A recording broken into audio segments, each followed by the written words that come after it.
hearts and let you in. Just take my hand, take me home tonight.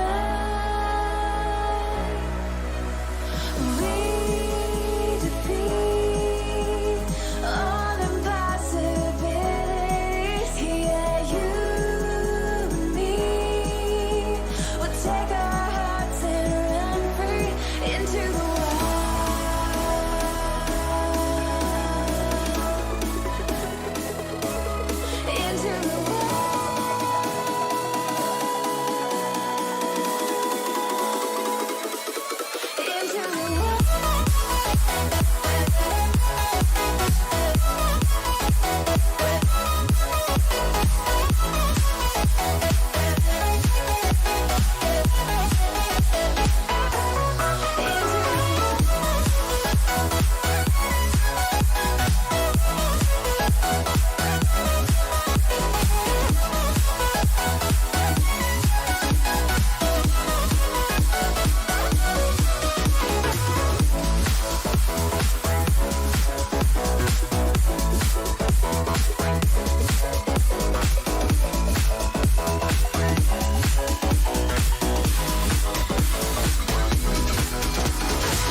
everybody, and welcome to the Supergirl Gamer Pro broadcast.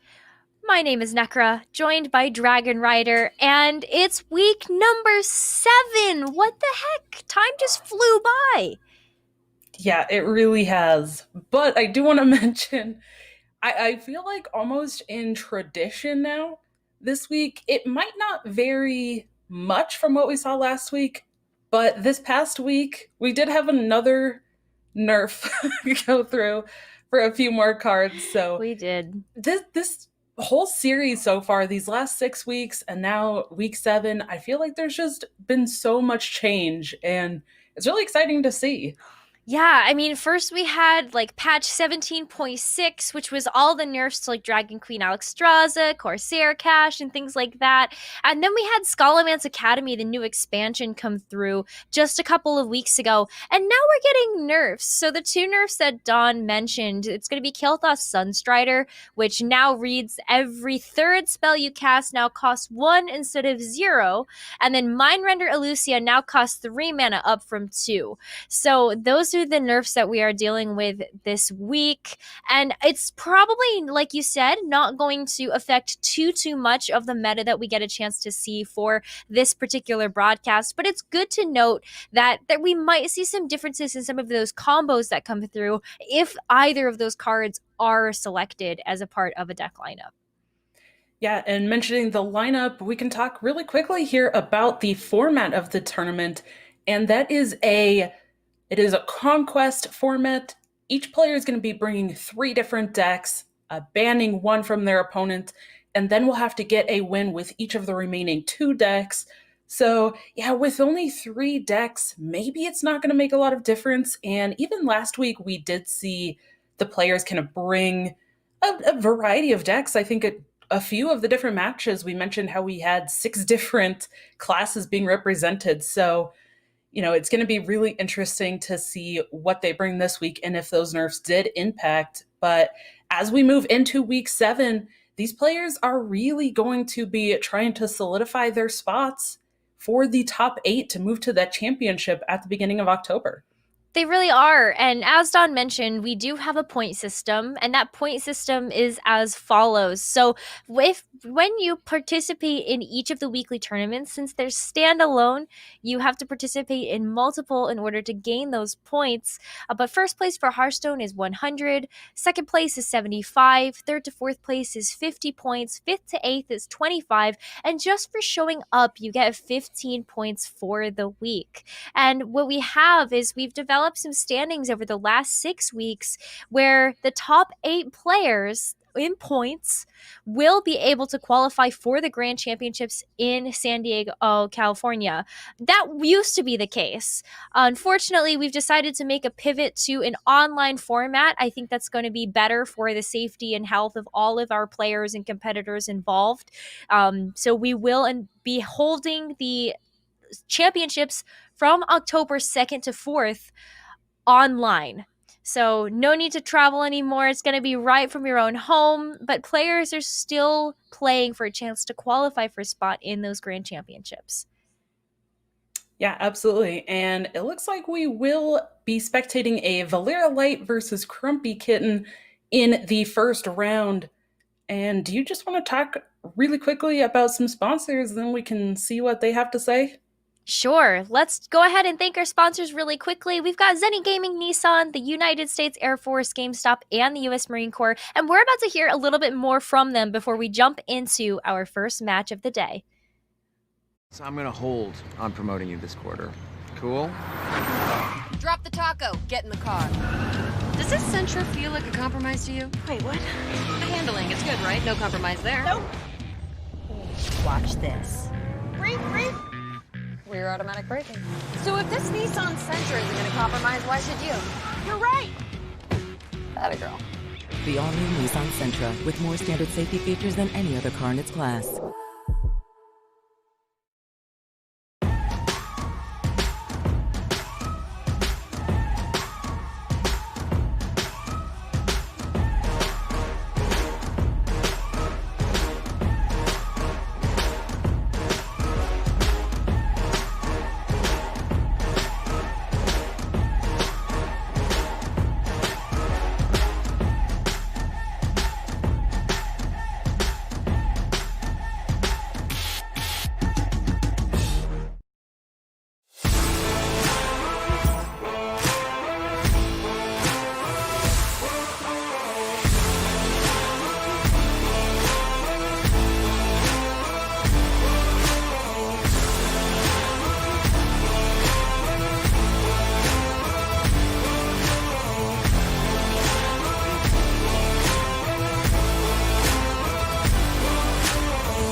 not just the ships, the armor, or the aircraft.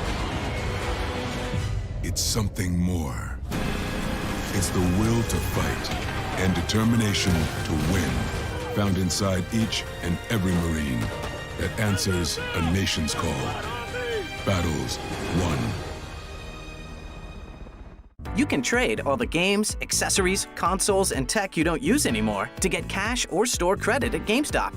Check out the Trade Center on the GameStop app, visit GameStop.com/trade, or talk to a guest advisor at your local GameStop store to see how much your trades are worth. Thanks so much to all of our lovely sponsors. And let's talk a little bit more about GameStop since you just got a chance to see a little bit about the Power app that they have. Well, GameStop has a lot of different locations that you can go to all around the world to be able to pick up your favorite games. I don't know about you, Don. I'm a big fan of physical copies for my Nintendo Switch, and so I go to GameStop to get all of that stuff. Oh yeah. Oh, I've gone to some midnight releases for games, GameStop before. Those are always a blast. But you know what else is going to be a blast? I think is going to be this first match that we have tonight with Valera Light and Grumpy Kitten. And we do have the decks here. It looks like from Valera Light we have I'm gonna say this is probably Weapon Rogue, but Weapon Rogue and Stealth Rogue have so much in common. There's a lot of stealth minions here. Mm-hmm. A Priest deck, Galakron Priest, and then a Galakron Bomb Warrior. And from Grumpy Kitten, again, a Priest. It does run Galakron, but interestingly, not running Kronks. And I think we've been seeing that change. And then also kind of this Cyclone Mage and another Rogue. This one a little bit different, though. I think very similar to what we saw before. It's running a lot of the secret package rather than just completely going on the stealth train. So what do you think of these decks here, Necra?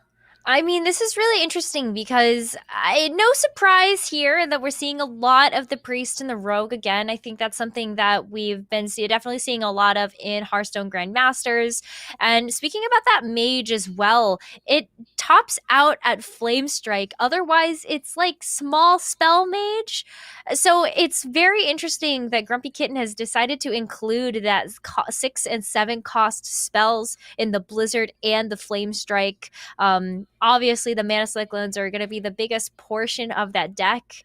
I don't know. It's going to be very interesting because it's not really mirrors either when you're taking a look at the archetypes that Valera and Grumpy Kitten actually brought for their rogues and their priests either. Yeah, and actually, speaking about priests and potential mirrors, both players have had the priest banned out. The bans have come through, so no priest casting right now. Maybe later, so I don't want to say tonight because I don't want to jinx it. But at the moment, no priests for this cast. So again, each of the players will have to get a win with these other two decks. So yeah, the Blizzard and Flame Strike, like you mentioned in this mage list, are a little bit interesting, but I do think it might help against the Rogue. Yeah. Just to clear off a lot of those stealth minions that, otherwise are kind of tricky to get rid of. But having those AoE effects or things like missiles, arcane missiles that you can find off of the Violet Spellwing, all of those are going to help against those stealth minions that the Rogue has. So very, very interesting. And another thing here, I'm not seeing any weapon removal, though. So the list from Valera Light running more of those weapons might have a chance to still push a lot of damage. Yeah, that is very interesting that you mentioned that Grumpy Kitten not running any weapon removal, so no acidic swamp ooze or anything like that. And so Valera Light's list that has the deadly poison, as well as you have the a cutting class as well. So Yeah. I think that's good. And the self-sharpening sword. So yeah, having some of those, not only the weapons, but also the weapon buffs and the ways that you can actually synergize with that weapon, I think is really, really important to note for this particular matchup. So I'm super looking forward to whether or not this is going to make a difference in this matchup. But there's also some differences as well. When you take a look at the warrior list, I think it was really hard for Grumpy Kitten to actually target down a specific deck for the ban in this lineup because the warrior. Yeah, warrior, it still can be very powerful. That really hasn't changed over the last several weeks. And, again, this is really interesting. This warrior list, it's kind of that bomb control type, but it is running that Galakrond package. And we've talked about that in the past weeks as well, how that Galakrond can just give that little bit more damage, to try to close out games. So I do like the inclusion of this Galakrond stuff, but yeah, I do find it very interesting that there is no weapon removal from these players. I do think weapons are pretty common in the meta right now. Mm-hmm. I would think so too, but it looks like Grumpy Kitten has favored more of that minion removal in terms of like the mage list, instead of actually looking at weapon removal. So maybe the weapons are not as big of a threat as what Grumpy Kitten thinks they are, in terms of just not including any sort of weapon removal in the deck for either the mage or the rogue that are left. So I definitely think that maybe the weapon's just kind of a part of the game that you're just gonna have to play around, and I think it takes away a card slot from something that might be more impactful that you might have more trouble with. Yeah, it could be. And, a little bit interesting as well. Grumpy Kitten's Rogue, I mentioned it's a little bit different, but it does include 2 copies of the Whirl Kick Master, which is the two mana 1/2. Whenever you play a combo card, add a random combo card to your hand. So pretty interesting there. But we aren't going to see Grumpy Kitten's Rogue first. We are actually seeing the Rogue from Valera Light and this Mage for Grumpy Kitten here on the bottom.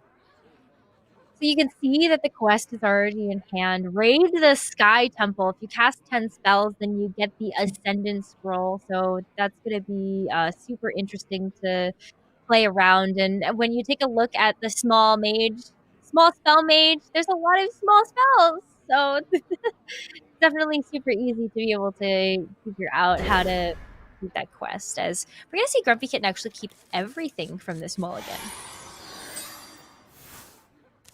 Yeah. Valera Light here, finding the 1-drop, very important in an aggressive deck to be able to actually play something out on turn 1.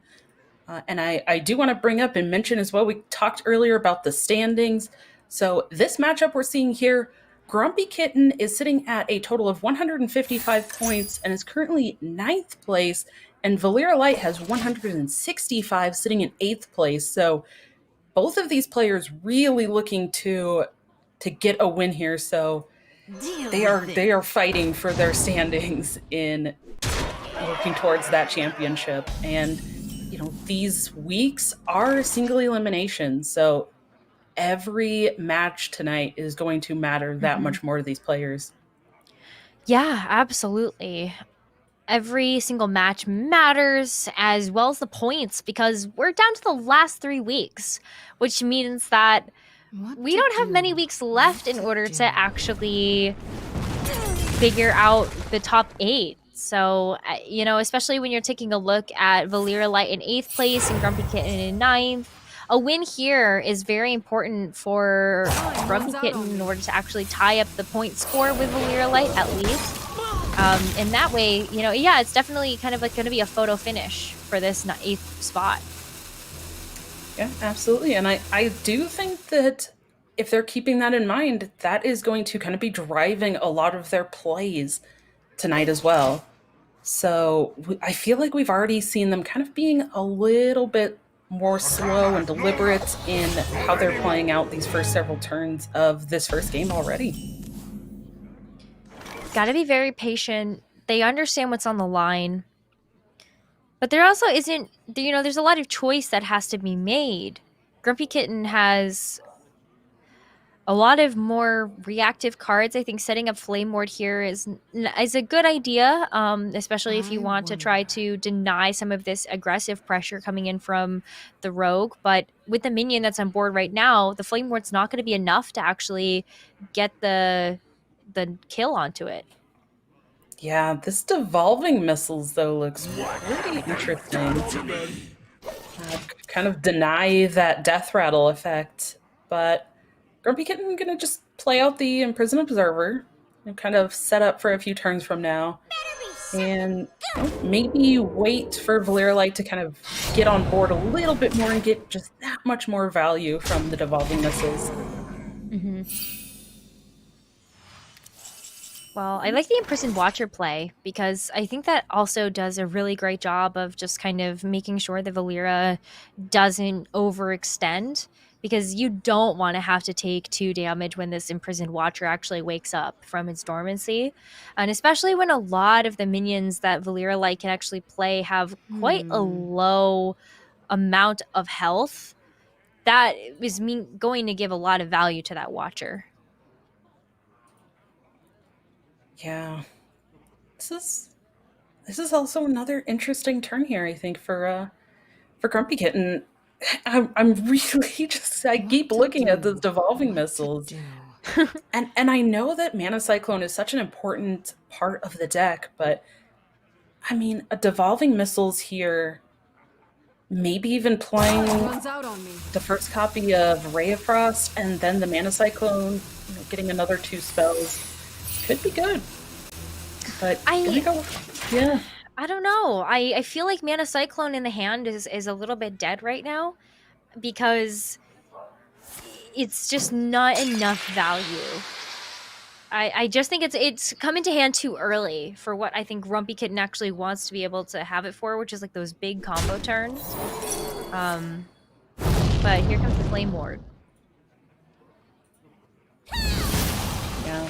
Then we're going to clear off part of the board. Valyria here going to go for some draw.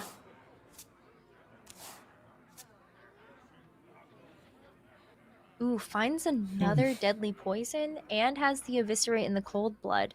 So calculating right now how much damage they're really able to do. So I love the deadly poison play here, just to be able to get that out and on the field. We'll have 2 charges with that weapon, and that puts quite a bit of pressure onto Grumpy Kitten, who's sitting at 10 health now. Yeah, absolutely. It's a lot of damage that just went to face from Valyria Light, and I'm pretty sure that Worgen Infiltrator is not going to be coming down here because the Observer. The Observer is going to be waking up and dealing 2 damage to everything on Valyria Light's board, so probably not wanting to play that 1 health thing out, but yeah, just pushing that extra bit of damage with that deadly poison was, I think that's kind of what the deck wants to do, right? It's very aggressive. There's a lot of, like you mentioned, the weapon buffs. Just push that damage. And there hasn't been a lot of stuff going on from Grumpy Kitten's side. So yeah, I really like the play of just being aggressive there and forcing Grumpy Kitten to kind of have an answer. Yeah, I feel like the mage so far has been pretty lackluster in terms of just being able to get onto the board. You don't really have too many minions in this deck, so what are you really relying on in terms of actually, dishing out damage and, taking control of the board? Like, yes, we recognized the Mana Cyclone is a super, super pivotal card in this deck, just because it is a really great way to refresh your hand. But other than that, you do have Messenger Raven. The Imprisoned Observer is probably going to be one of the bigger cards that the mage actually does run. So that I mean, it's active now onto the board, so maybe this is where Grumpy Kitten gets a chance to turn things around. Yeah, and using that Mana Cyclone, there are 2 Mana Cyclones in the deck, but another kind of combo that a lot of players go for is using a Sorcerer's Apprentice or 2 Sorcerer's Apprentice to discount spells and play a ton of spells in one turn and get that much more value off of Mana Cyclone. But Grumpy Kitten is actually only running 1 copy of Sorcerer's Apprentice in this deck. So I do wonder when she's going to want to go for the Mana Cyclone here. But this turn is just kind of lackluster, like you said. I mean, maybe just go for the Arcane Intellect and see what you find first. I think that's much else. Yeah, I think that's the play here. You see the Incanter's Flow come into hand and get played out almost immediately. But otherwise, it's a pretty passive turn from Grumpy Kitten. As here comes the Sinister Strike, plus the Eviscerate, and the last charge of the weapon. Valyria Light's gonna take this first game. Yeah, it felt like a very dominating performance. I think it was a combination of 2 different things, that there was just a lot of damage potential that just came from the rogue. And then also that the mage just really did not seem to have kind of anything going on in those first few turns. But I am kind of wondering about not using devolving missiles or anything kind of early on, when that might have been the only chance to really take advantage of it and try to get some value early on. Setting even 3 cost of minions down to a potential 1 cost or 0 cost, sets them up nicely to be killed by that observer that was on the board. So I think I would have liked to see something like that, but still, the draws coming from the mage were not very helpful. No, that's definitely part of the game. Sometimes you just don't get the right cards for the matchup, and unfortunately, I feel like that's kind of what happened with Grumpy Kitten. But now it's against the Warrior, so we're on match point here, where Valyria Light has won with that, stealth weapon package rogue. And then we also now have the Galakrond Bomb Warrior from Valyria Light that she is going to have to win with in order to advance on into the next round. Grumpy Kitten has a choice still between whether she wants to run that small spell mage or go with the rogue of her own, which is very, very different than the rogue that Valyria Light is running. Right. Yeah, again, I kind of mentioned that the World Kickmaster, there's a lot of combo stuff. There's also 1 copies of Perdition's Blade. It's the 3 mana, 2 attack weapon with Battlecry, deal a damage, and combo deal 2 instead, in addition to a lot of secrets. And I'm really curious to see how this is going to end up lining up if she switches over to that rogue. But the Warrior deck just feels so solid. Yeah, I mean, Warrior, like you said, has been just a solid class for the last couple of weeks and has been a very quick inclusion onto a lot of these players' deck lists and deck lineups. I mean, there's so many different aspects of it that I really, really like. And particularly for Valyria Light's version, she's running 1 copy of Whirlwind. And I think that's something that is particularly interesting when you're running things like the Blastmaster Boom. And then you also have things that I think are just like the Lord Farov. The Whirlwind can be like a really, really easy cleanup here. Yeah, absolutely. And we do see Grumpy Kitten has switched off of that mage and is playing this rogue. And, you mentioned that Whirlwind, and it is in hand along with that Lord Barrow. So no weapons in sight, though, for Valyria Light here. Not yet. Yeah, there's some really interesting pieces of the package. You've got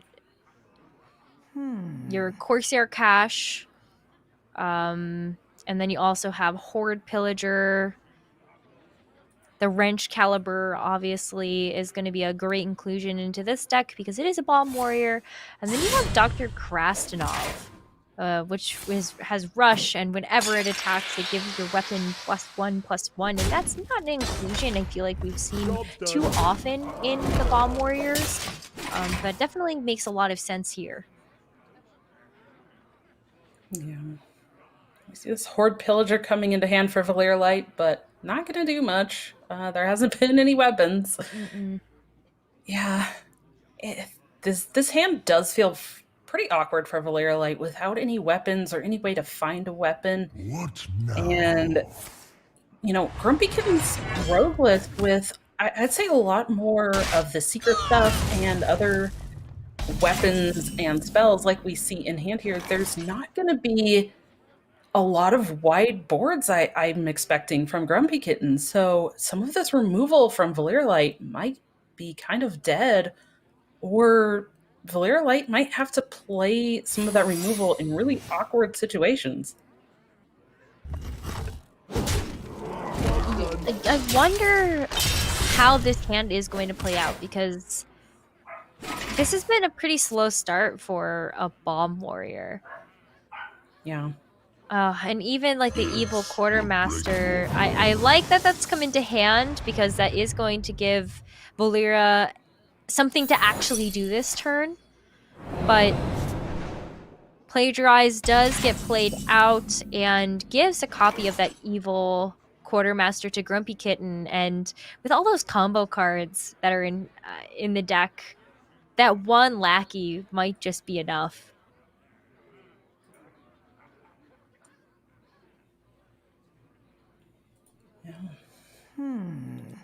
It's another kind of talking about combo cards.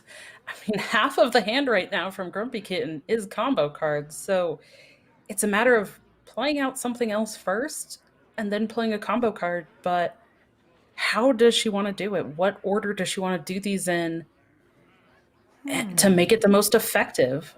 Maybe she can play out the second Plagiarize and then play one of these 3-cost combos, or maybe even use the Whirl Kick and then the Brain Freeze to clear the Quartermaster. Spin like the sun. I think it's going to be the Whirl Kick Master, and then the Brain Freeze. Quartermaster, and you got a Defias Ringleader from the Whirl Kick Master, so that's an easy instant play.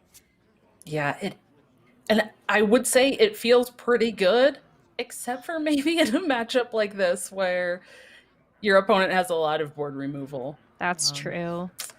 I think in a more aggressive matchup where you're against another fairly fast deck, getting multiple minions for the price of one seems great. But in this spot specifically, I don't think it feels as good. Oh, well, especially when Valeera is going to get 2 shooty lackeys. Like, come on. That's just unfortunate. Yeah. Great for Valir Light. Not as good for Grumpy Kitten. Right. All right.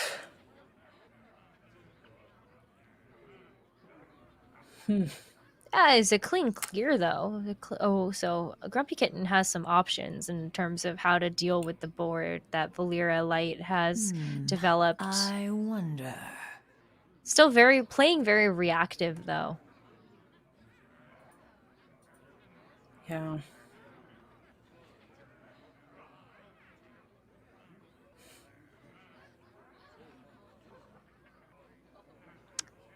I feel like this hand from Grumpy Kitten just does not feel very good. It's pretty awkward right now.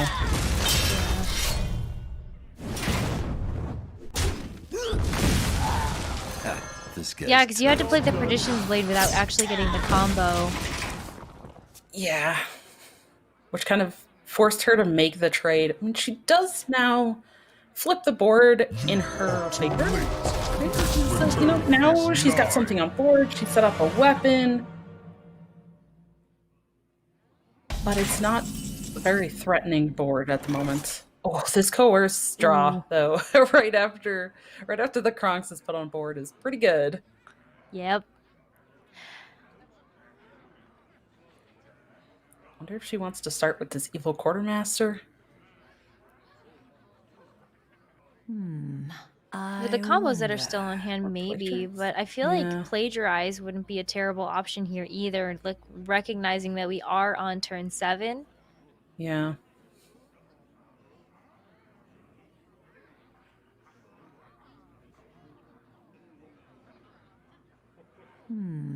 I wonder. I think it's a matter of if she wants the lackey or not. Or maybe plagiarize now kind of threatens that if Valyra Light plays the Galakron that Grumpy Kitten knows she has, then Grumpy Kitten gets a copy of that Warrior Galakron. Mm-hmm. Could make for some very interesting gameplay the next few turns. Yup. I mean, it does give Grumpy Kitten, if she's able to actually get a copy of Galakron, that then gives her 3 attack every turn that she uses the hero power. I wonder. Which could also eat away at all of the armors that Valyra Light's going to want to have. Oh my goodness, I couldn't see it. Ooh. Draws a buffed up boom there. Oh, that's fun. I mean, that'll be really good for the late game. Yeah. But there's been no bombs yet. So that Yeah, Blastmaster it's- boom is going to be a little boomless. Yeah, it's kind of just a big body at the moment and nothing else. Ooh, an exotic mount seller. I mean, there's so much that Grumpy Kitten can do now in this turn.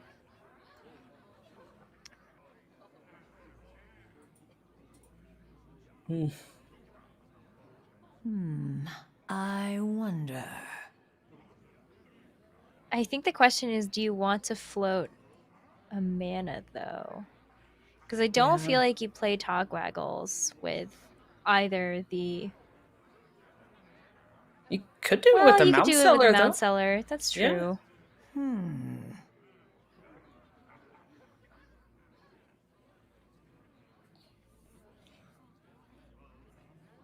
It's so hard to make a decision because there really are Yeah. multiple avenues of thought when you are in the driver's seat. Tiniest creature. Kind of difficult to figure out what you want to do, but How about 8 copies of Mount Seller? Well, I'll take that, though. how That's about that?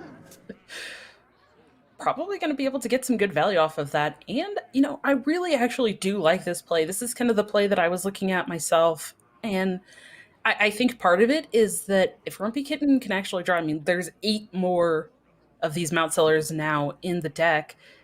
It's going to be likely that she can actually produce a decent threatening board almost every turn, which is just going to force Valyra Light to start whittling away all of the border removal that she has. So, okay, we see this Boltstorm coming down, you know, removing some of the minions here, but not really clearing everything and having to use multiple resources just for this single board.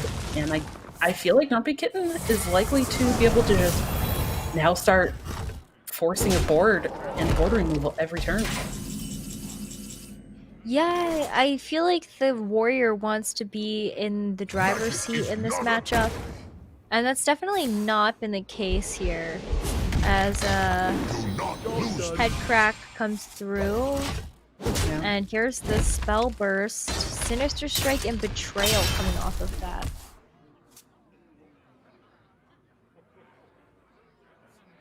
Really not bad. That Sinister Strike, you know, going to be able to deal a little bit more damage, and it's cheap, so can trigger all of those Mount Sellers we just saw go in the deck, or help with some of the combo cards that are also in the deck.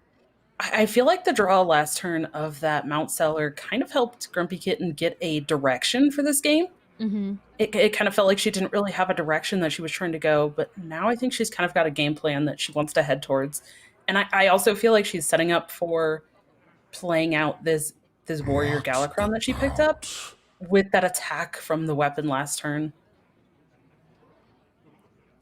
Yeah, it kind of seems that way, doesn't it? I think that would be a really big play for Grumpy Kitten. And look at the Blade Storm. This is the second copy of Blade Storm that Valyria Light has in the deck. And even though there are no bombs, we're gonna see the Blastmaster Boom anyway. I mean, it is a pretty big body. Yeah. But I mean, with our vision here, being able to see both hands, this sap is gonna make quick work of that. And I mean, if she wants, she can sap, she can play the Galakrond, and looks like she's actually gonna set up some other things here rather than with Galakrond. I don't mind this. I think that this is a good idea to be able to keep in your back pocket for the combos. Like, we've been seeing Grumpy Kitten go in on those head cracks, and with the combo effect, you do get the chance to bring the head crack back into your hand when you do have a combo. And the Dirty Trick's actually playing out pretty nicely to be able to get more of that draw engine for Grumpy Kitten in a second copy of Dirty Tricks. Yeah, absolutely. Getting that draw is pretty big. And like you mentioned, now Grumpy Kitten has seen both of the Blade Storms already, and this whole time has still not seen any weapons. Yeah. There's still been no weapons from Valyria Light. So, some of these cards in hand are just feeling a little bit awkward. And like you mentioned, there's also no bombs now coming from this last map in again. Well, here's the Dr. Krastanov. I do really like this. It's so fun to see that card get played out. Not only is it great because it has the rush, but it has made this upgrade just a little bit more impactful in order to give that a +1/+1 to make it a 2/4 weapon only instead. But Togbeckle's scheme playing out kind of nicely here. Yeah. And, from Valyria Light that last turn, though, it does feel kind of bad to have to play the upgrade to get a weapon. Yeah, you want to be playing that upgrade to buff an already existing weapon, but Grumpy Kitten, I feel like she's kind of this has been her plan now for the last few turns, and I think it's starting to come together. Is Krastanov, though, going to get a second buff on the weapon, which that's some pretty good value. I wonder if you go for the Brawl. The board is threatening enough that I feel like you do have to do something about it, but I also would not mind seeing a Lord Barov Whirlwind play.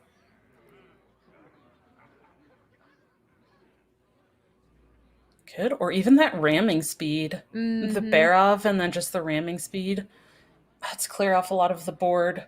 What if... I think she's deciding about that secret, though, and what order she kind of wants to do this in because of the secret that Grumpy Kitten has up. The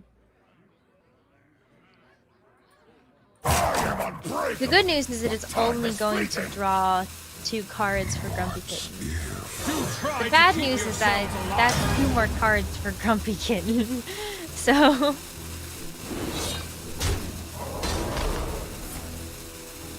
comes the Whirlwind, and pop the secret. And then she finds out with the Dirty Tricks, and I think actually have both Plagiarizes been used already? I believe so, right? Yes, both Plagiarizes have been used. Alright, yeah, so the list for secrets is running 2 Plagiarize and 2 Dirty Tricks, and that is it for the secrets. So if Valyria Light is paying attention to the deck lists and what's been played, then she kind of already knew what that secret was. Grumpy Kitten's hand here actually forming a lot more options, a lot more different plays that she can make as opposed to the beginning of the game. Nazari? Nazari is very interesting. She can't play till next turn, though. Yeah. Oh. But yeah, I like it. I mean, she's so low that the Nazari is going to mess up quite a bit of Valyria Light's plans in terms of actually getting lethal. Yeah. but you have a pretty big Edwin turn here if you really want it. Absolutely. Play out 2 lackeys and then the Edwin. Yeah.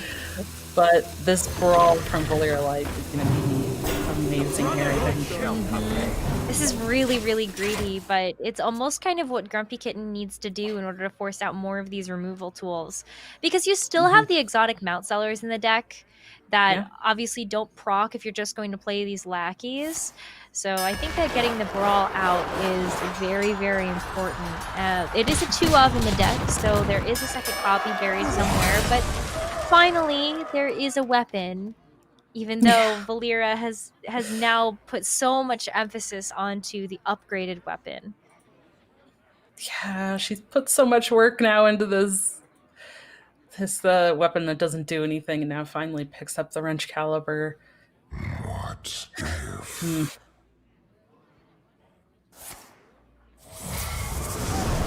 Is she gonna go for the face? I think so. Yeah. Yeah, Evil Miscreant's only 1 damage. Yeah, and she's still at 26 with the 2 armor there. I like just pushing the damage.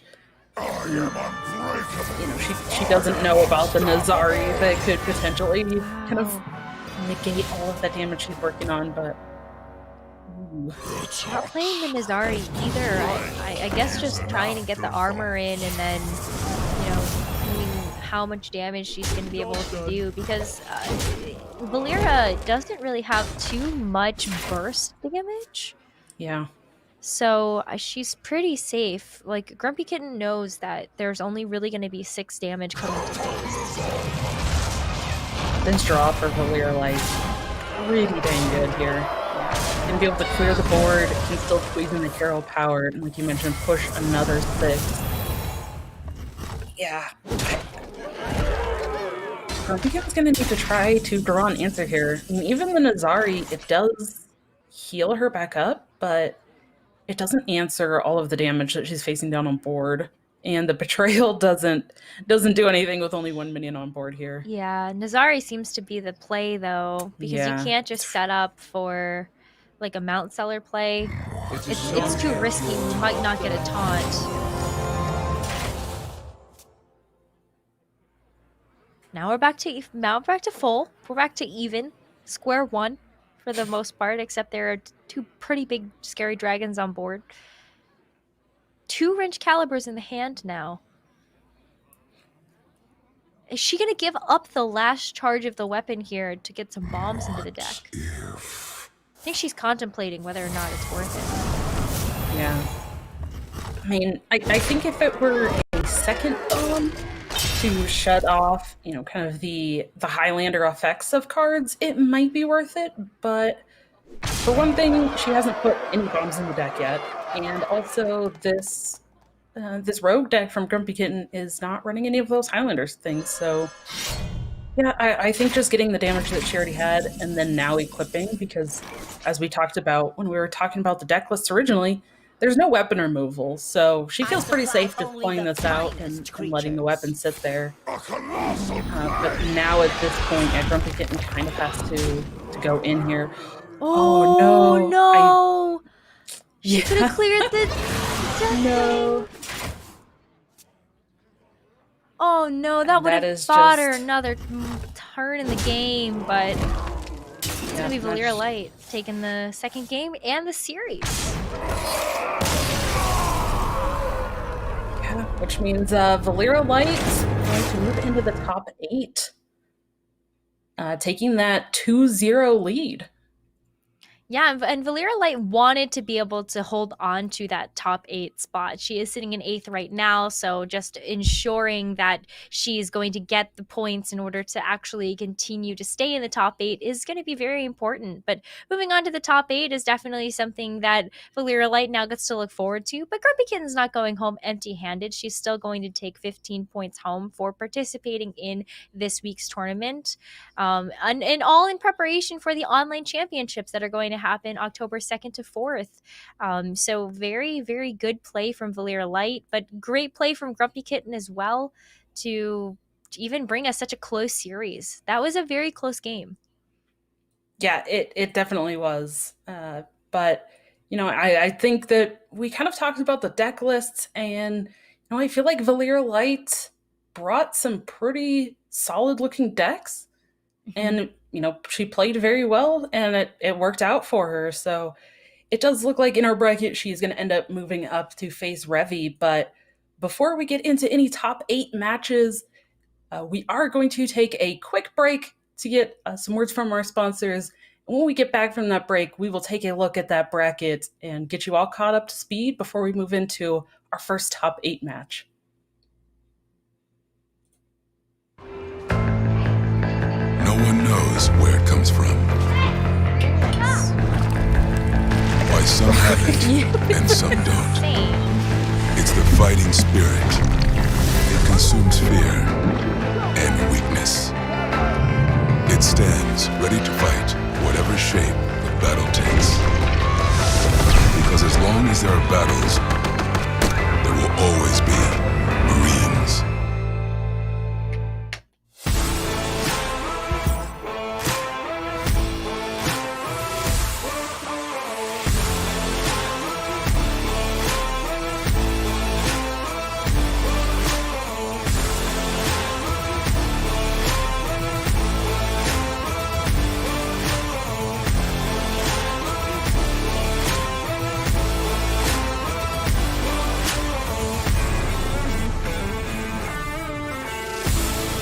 So I'm gonna hold on promoting you this quarter.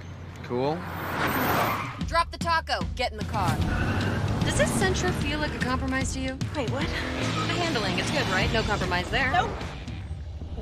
Watch this. Rear automatic braking.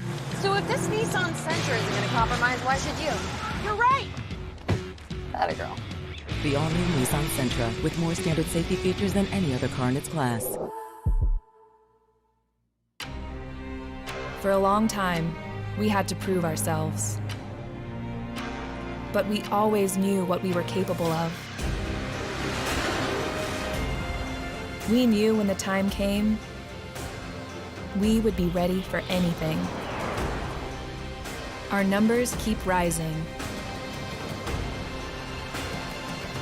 And so do we.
welcome back to the Supergirl Gamer Pro Hearthstone broadcast. My name is Necker, joined by Dragon Rider, and we just want to take this quick moment to thank the U.S. Marine Corps as one of our key sponsors. If you want to learn more about joining the Marines or what the Marines are all about, then go to marines.com so you can find out a little bit more. But we've got a bracket to show you. We've got our top 8 players figured out for week number 7. So let's go take a quick look at that and see what's going on.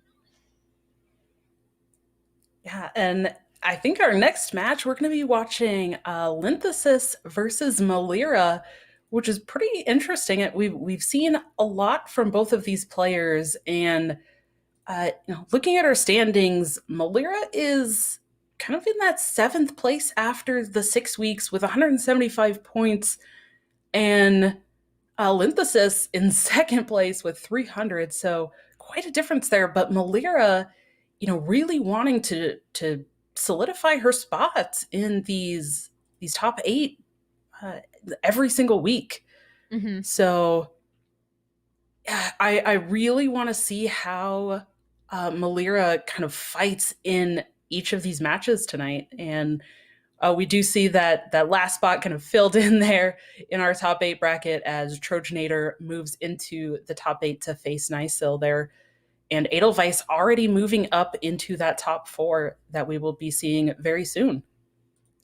Yeah, we got a lot of matches still to come. We're going to be following top 8 for this next upcoming match, and then we'll get moving into our semifinals, and then finally our grand finals for week number 7 of the Supergirl Gamer Pro. Each week is its standalone week, so if you want to learn more about the standings or just get a chance to see what Supergirl Gamer Pro is all about, head over to supergirlgamerpro.com just to be able to learn a little bit more. Join our Discord and also follow us on Facebook and Twitter at SG Gamer Pro so you can stay up to date with all of the action. But let's talk a little bit more about Linthesis versus Malira. We've already gotten our bans coming in, but we have some similar classes across the board for both of these players as well. Yeah, so Linthesis has a Highlander Priest, a Highlander Hunter, which I feel like we haven't seen Hunter very much the last few weeks. Nope. And then kind of this rogue, and it's really focused on the stealth package. There is no weapon stuff going on in this deck. And Malira running a Guardian Animals Druid that does not have Kael'thas, we kind of mentioned, has been nerfed. She is also running a Galakrond Priest and then a Highlander Hunter, but her Highlander Hunter has been banned, and then Linthesis has had the Highlander Priest banned out. So we actually will get to see some Hunter and some Druid play out a little bit here. Druid is my favorite class, if you guys haven't figured that out by now. So it's like very fun to me when I get a chance to see some Druid. Very happy that there's been a pretty good showing of Druid in the Hearthstone Grandmasters weeks. So that's always really fun. But no Kael'thas in this one. As we mentioned before, there are 2 big nerfs that came through. Kael'thas Sunstrider is now every 3rd spell costs 1 instead of 0. And then Mindrender Elusia is the other card that got nerfed, which now costs 3 mana instead of 2. So those nerfs have maybe come into play a little bit for this Druid deck or Druid lineup, because I feel like when you are running something like the Guardian Animals, especially if you're going to be running something like I'm trying to remember Survival of the Fittest, some of those larger cost spells, the Kael'thas Sunstrider can be really, really helpful for getting out some of those spells a little bit earlier. But yeah, not seen here in this deck list. Yeah, and it's really interesting to see some Hunter being brought back. And again, both players, even though one is banned, both players chose to bring this Highlander Hunter back. And I think the last week or 2 that we have seen Hunter, it's been more aggressive Hunter lists, but coming in, and oddly enough, they are paired up, and there is no kind of bomb warrior and no super aggressive decks really to fight against the Highlander Hunters. So kind of interesting. That is interesting that you mentioned that, because the last couple of weeks since Scholomance Academy has emerged as our newest expansion, we saw the meta shift a little bit over to a more aggressive meta. And now it's not really the case anymore for a lot of the lineups that we're seeing come in from these players, or at least the ones that we featured so far on broadcast. They haven't been bringing these aggressive lineups. I think the most aggressive is the match that we actually saw last week with Edelweiss running the Tempo Demon Hunter, and it was very, very fast. Yes, it was. So, I mean, we do have a somewhat fast deck here with this Stealth Rogue from Linthesys, but yeah, gonna be pretty interesting to see how this works out. I think the Rogue is pretty well situated. But, of course, Druid and Priest can both do some Druid and Priest things. So depending on how the games pan out, maybe the Rogue struggles a little bit there. But I'm kind of excited to see some Highlander Hunter back in action. I am too. I know Hunter is one of your favorite classes, so it's getting a chance to see the Highlander Hunter play out is definitely going to be a treat. Maybe we get to see the Highlander Hunter versus the Druid. That might be really fun. But I'm definitely looking at the Highlander Hunter as one of the newer inclusions for a lot of these decklist lineups that we've seen from this week. In terms of its consistency, it's always been a very consistent deck, and I feel like that's been the key word for that deck is just consistent. But I think that also seeing just how we're going back to basics a little bit means it kind of speaks a little bit to the comfort level for a lot of these players, as well as we did start with a meta where Highlander Hunter was the nuts. It was just the deck that you brought constantly because you knew it was always going to get you good results. Yeah. And okay, so talking about this, do you feel like we're going to see the Highlander Hunter first? The Highlander Hunter versus the Druid? I mean, or versus the Priest. I'm just wondering if Linthesys just queues up the Highlander Hunter first. I think that there's a good world where we see this Highlander Hunter first. But what Melira is going to do in terms of targeting it is, I think, up in the air for me.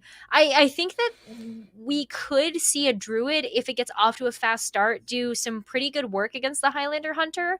If it gets the right ramp, if it gets the Guardian Animals up and running very quickly, you know that this deck is running 2 copies of Lightning Bloom as well as 2 Breath of Dreams, so as well as a Wild Growth. So it's not out of the question that we could see the exotic Mount Seller and the Guardian Animals and things like that come out very, very early. I was just looking at that Druid list too, and it does, like you mentioned, that Breath of Dreams, it kind of has more of that dragon package. We mentioned it's not running the Kael'thas and kind of that top end, but interestingly, it's still running the Guardian Animals, it's still running kind of the 5-drop beasts, and also all of this dragon stuff, and 2 exotic Mount Sellers. Now, I'm kind of wondering how that all fits together. I mean, I think it's going to make it possible for there to be pretty good turns every turn. But I am curious to see kind of how the double Mount Seller works with so many other minions in the deck and less spells. Yeah, and something else that I'm interested about as well is, like you mentioned, the less spells. There's no overflow in this list either. And that's usually a card that we get a chance to see, especially if you're not going to be running Kael'thas. You're going to be running an overflow to be able to draw through your deck and get to those dream portals that your Ysera is going to be putting into the deck for you. So I don't actually... I have some questions as well about the synergies in this deck, but we'll have to wait and find out. Yeah, definitely. And, interesting as well, the choice from Melira to run just the Galakrond Priest again. I think that might speak a little bit to that nerf that you already talked about a couple of times. And I do want to mention as well, in this Priest, there is a copy of Acidic Swamp Ooze. Yeah. It's a little bit of weapon removal there, but it might not work out as well in this lineup that Linthesys has with this rogue that's really, just going to have the hero power dagger, and then the Highlander Hunter that's, pretty much going to have Stormhammer and Desert Spear, and that's it. So there might not be a lot of opportunity to actually get value, but we are jumping into this first game here, and it is going to be the Druid first for Melira on the bottom here, and Linthesis on that Stealth Rogue on the top. Okay, so it's not going to be the Highlander Hunter just yet. But we do get a chance to see this Druid from Melira, and you can see that there's quite a few cards that I feel like you'd really want to be able to keep. The Nature Studies is going to be really interesting because I think that Nature Studies at the very beginning is a great way to discount your ramp cards. So I wouldn't surprise me too much to see Melira hold on to that as a part of the mulligan. But I don't know. There's also quite a bit of... There's quite a bit of a line of thought to maybe not bringing it. I don't know. I just always seem to want to play with the Nature Studies in hand first because of the ramp cards. Yeah. That Nature Studies giving you, like you said, that discount on ramp is pretty amazing. And also with Melira's list, there is one copy of Wild Growth. So being able to play Nature Studies on 2 and potentially Wild Growth on, or Nature Studies on 1 and potentially Wild Growth on 2, that's pretty powerful. So yeah, could discover more ramp as well. Yeah, and then you've got the Overgrowth, Studies. And then you've got your Lightning Blooms into Breath of Dreams. There's a lot of different ways that you could ramp up to being able to play out your guardian animals really, really early. So yeah, for sure. We're just having a couple of technical difficulties right now. Thank you so much for bearing with us as we get those sorted out. But, we can chat a little bit more about the deck lists now that we know that our first matchup is going to be that Rogue versus the Druid. There's a lot to unpack here, especially if the Rogue isn't able to get off to a fast start, because this is going to be the most aggressive deck that Linthesis is running as a part of her lineup. Then this Druid is going to be, just soaring. Yeah, and it really, getting an aggressive start against Druid just really can make a huge difference. And interestingly, there's a couple of backstabs and things like that. But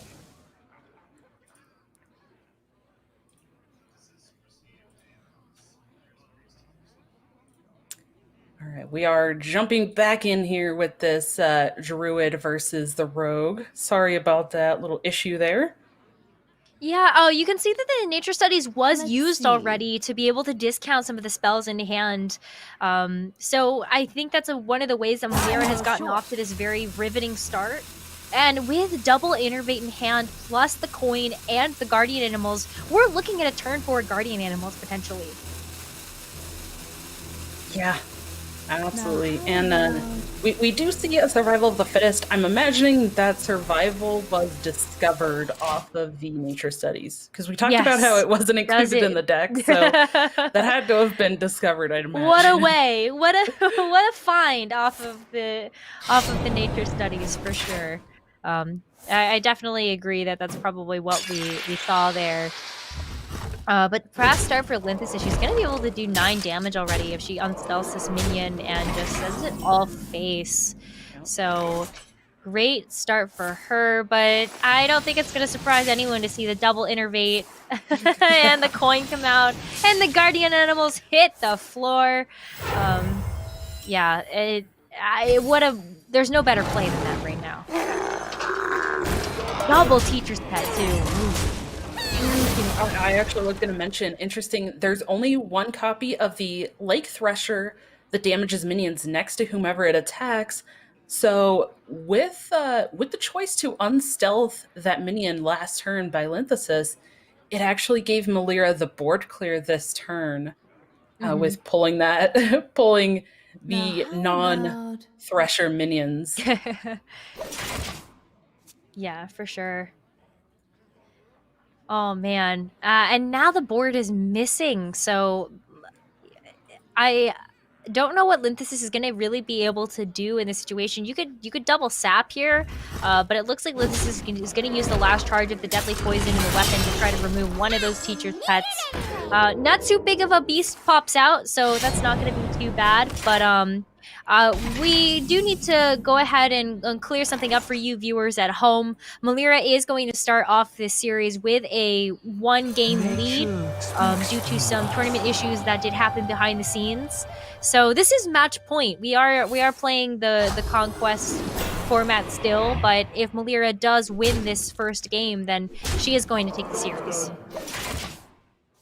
Yeah, absolutely. And if that is the case, we won't get to see that Highlander hunter that we talked so much about earlier, which would be sad. But you know, that's the way that the game goes sometimes. And you know, Malira here looking like she has a mighty hefty lead on the board, being able to get that guardian animals, and now the I mean, a 4-9 Wind Fury is not bad at all for this Speaker Ghidra. Nope. I'd say that's pretty darn good. Yeah. I'd say that's something that I would want to be able to have in my back pocket if I were playing in this matchup. It just provides so much pressure, especially if it's going to be taunted as well. It's just a nice big wall that Linthesis is going to have to get through in order to actually finish off the rest of the damage. Plus, what you're seeing on board right now for the amount of damage that's presented, that's 14 damage, which is not too far away from lethal for Linthesis. But nice answers here. Nice answers. Yeah, I really like this line. I was going to mention that even though there are 2 saps and sap could be an answer, it does feel pretty bad to just sap that Ghidra, because then Melira gets to play it out and Wind Fury it again, and it's just not kind of the target that you're looking for as the rogue to be sapping. Maybe as that taunt, if it were putting it back in the hand for a lethal potential, that's different. But yeah, the sapping the Ghidra is not really what she's looking to do there. So I really like the use of the Ash Tongue Slayer and being able to actually clear that Ghidra completely. But yeah, smart moves coming in. Home in the shadows. Okay.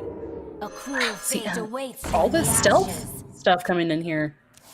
Yeah, the Greyheart Sage is such a good card for the draw engine when you do have a stealth minion on board, and should be able to get a nice clear here. Oh, but the Silverback Patriarch coming into play again. Man, oh man. I would have never expected a Silverback Patriarch to be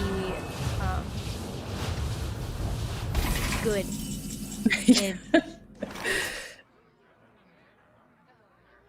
Yeah, but the taunt's certainly helpful. Oh, absolutely.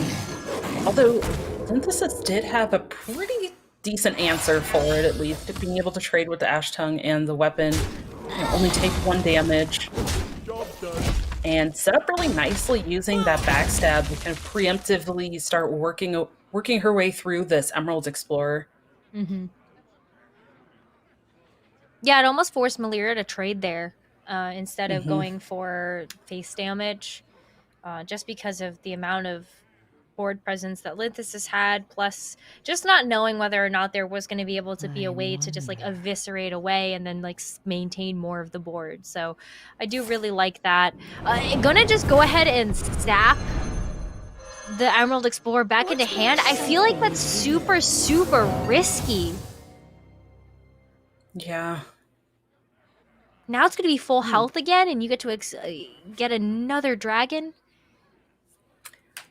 This is interesting. I actually wonder if Linthesis just picks the... Yeah, I think she picked it, the Cumulus, because Melira, if she wants to just trade 1-for-1 with the runner, then it leaves the 4-4, you know, still intact, and the 5-5 would die anyways to the runner on board. So yeah, I really like that choice. Yeah, super, super smart. But Melira picks up the second Explorer here, and some Ram, and an Ironbark if she really wants to use it this turn. Ooh, finding an Alexstrasza. That's going to be very helpful. Yeah, do you use the Breath of Dreams here and just go for it?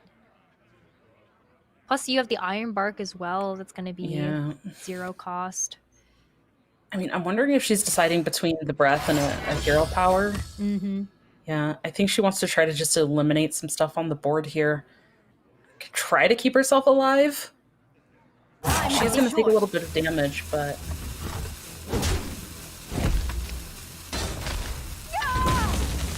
Yeah, but damage now means damage that's not being done later. Oh, but with the second copy of the Sap plus the Eviscerate as well, it's going to be exact lethal on the board for Linthesis. So we're still in a match point scenario, but this time Linthesis, all she has to do is get a win with that Highlander Hunter, and then she'll be moving on to the semifinals. Yeah, so, you know, even though she did start at that little bit of disadvantage, she was able to get that win with the Rogue and tie it up. So Melira, though, I know I'm not sure exactly how it's all working out. Maybe she has to try to get a win with the Druid. Maybe she can get a win with either the Priest or the Druid. But is the Priest...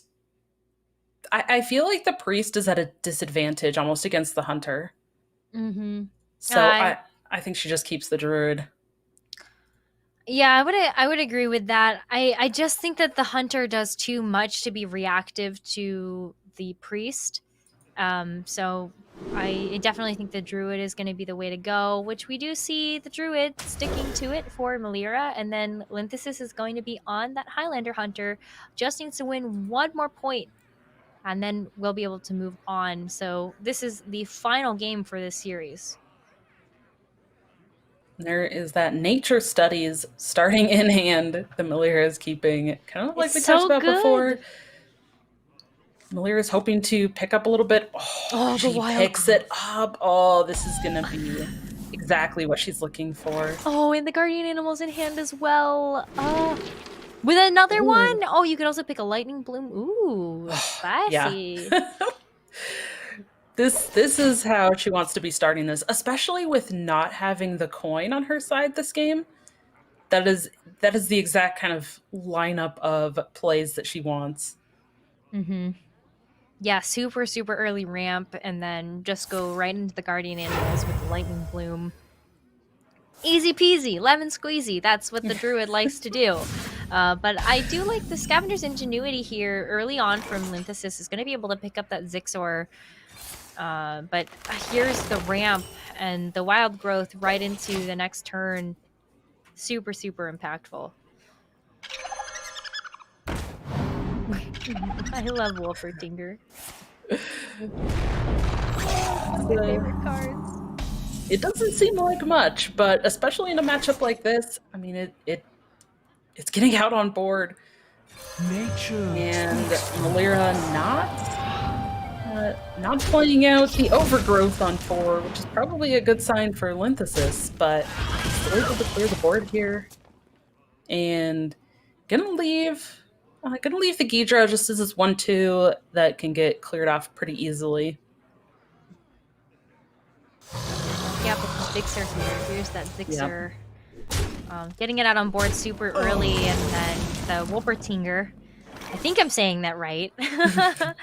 It's so cute. I don't know. It doesn't even matter what you call it. It'll still look as cute. But yeah, so that'll be able to come out here. But the Lightning Bloom already into a double Teacher's Pet again should be able to clear off the Wolpertinger plus leave something up for this Zixor to be able to attack. I think you just leave it. I think you leave the Teacher's Pet. Yeah.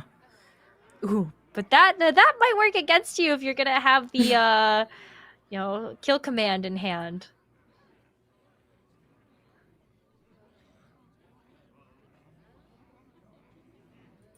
Yeah, I think you kill command it and see what comes up first. Yeah. And oh, okay, not too bad. Okay. Hey, I got you, Maybe friend. sidekick it. Yeah, makes sense. Can still clear out the board though, so.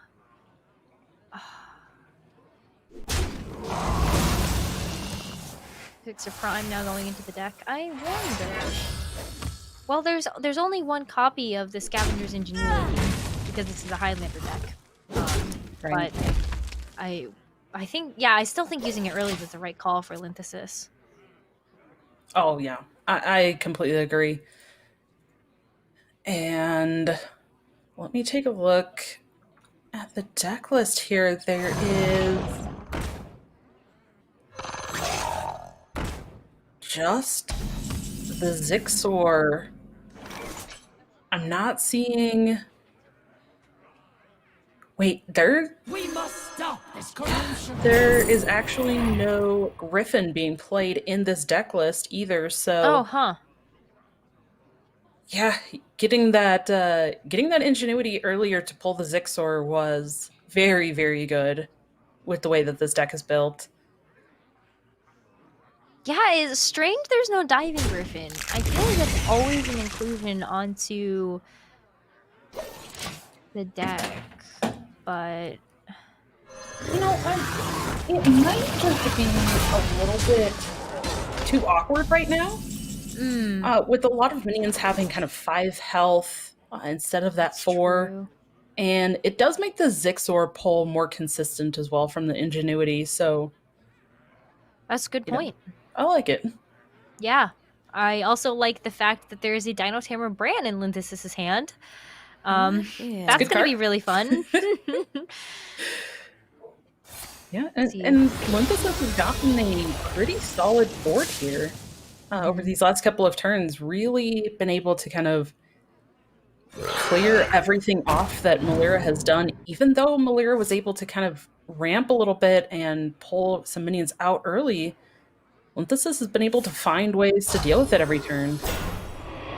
Yeah. Ooh, the Iron Bark is going to put a little bit of a stopper into Linthesis' plans, definitely helping to send that crush to the face, but that's a pretty great job of clearing up the top minions too, to be able to send 11 at Melira, so not too bad.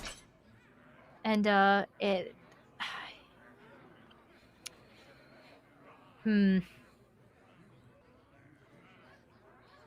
Well, I mean, the Crystal Power clears up the crush pretty easily. Yeah, I was thinking, do you Lake Thresher and do you have to Iron Bark here? I think Probably.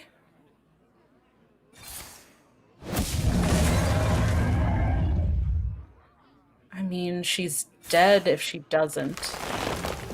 She's just dead on board.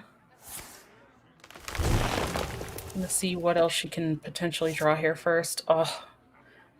Okay. I mean, if she can live one more turn, then she might be able to do a little bit with that Mount Silver next turn, but... Yeah. Linthesis has been able to put on a lot of pressure already over these last few turns.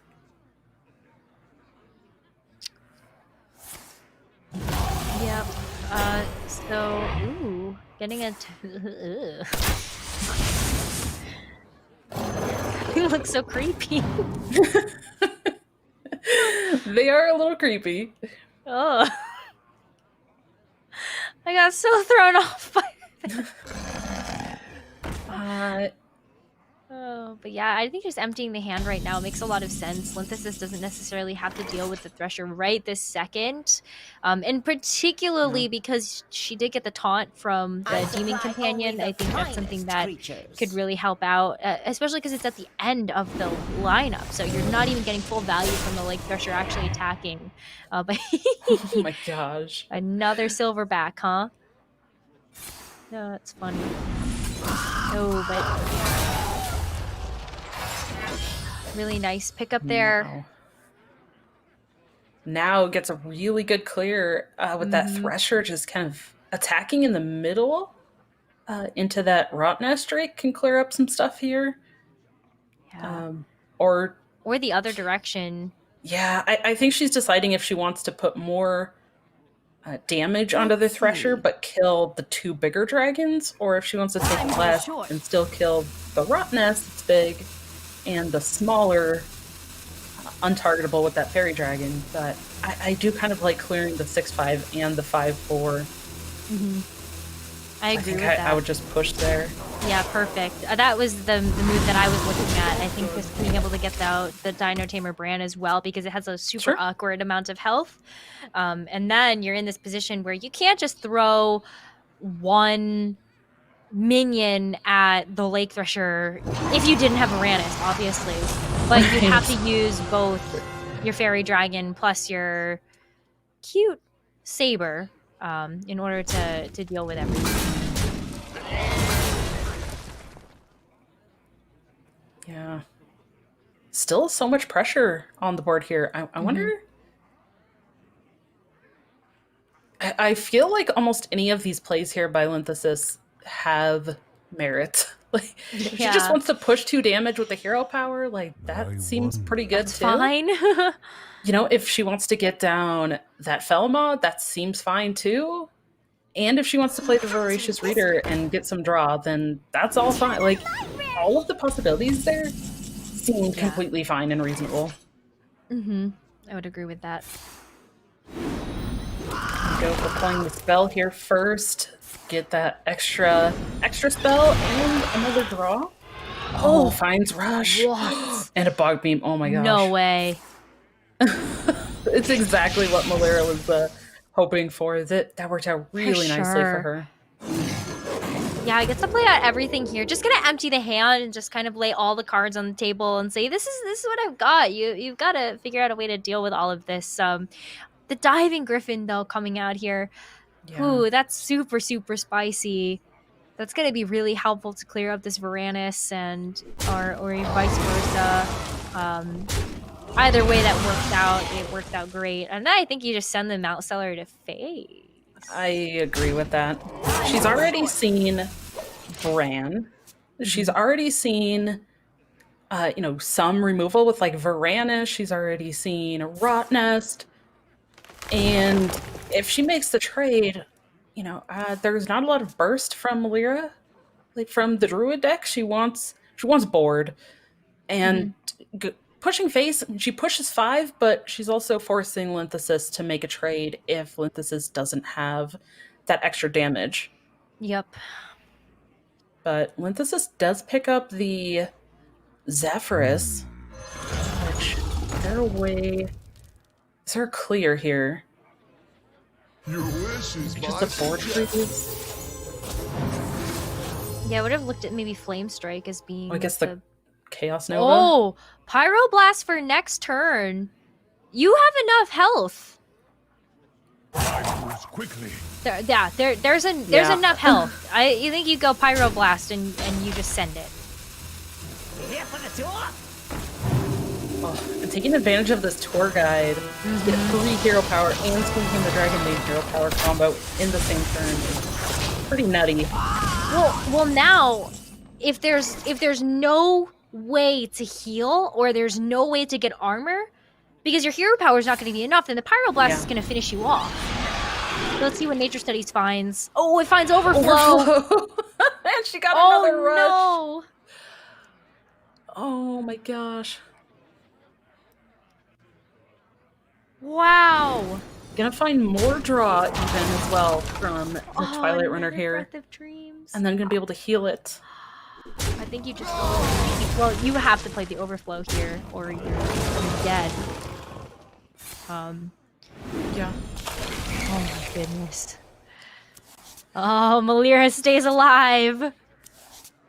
That's amazing. Oh, finds the Yazera too, so that'll be great for next turn. Plus the second copy of Bog Beam to just deal with the last minion on board. I mean, if this Felma goes face though, it's still lethal for Linthesis. That's true. So this is pretty. It's coming down to the wire here. Oh my gosh. I'm ready to. Oh no. We'll see. Desert Spear can help clean up the Mount Seller finally. Finally. But there's still 8. Yeah, there's still a lot of 12 damage here. if you deal with that. But that Mount Seller has gotten insane amounts of value this game. Yeah, it really has.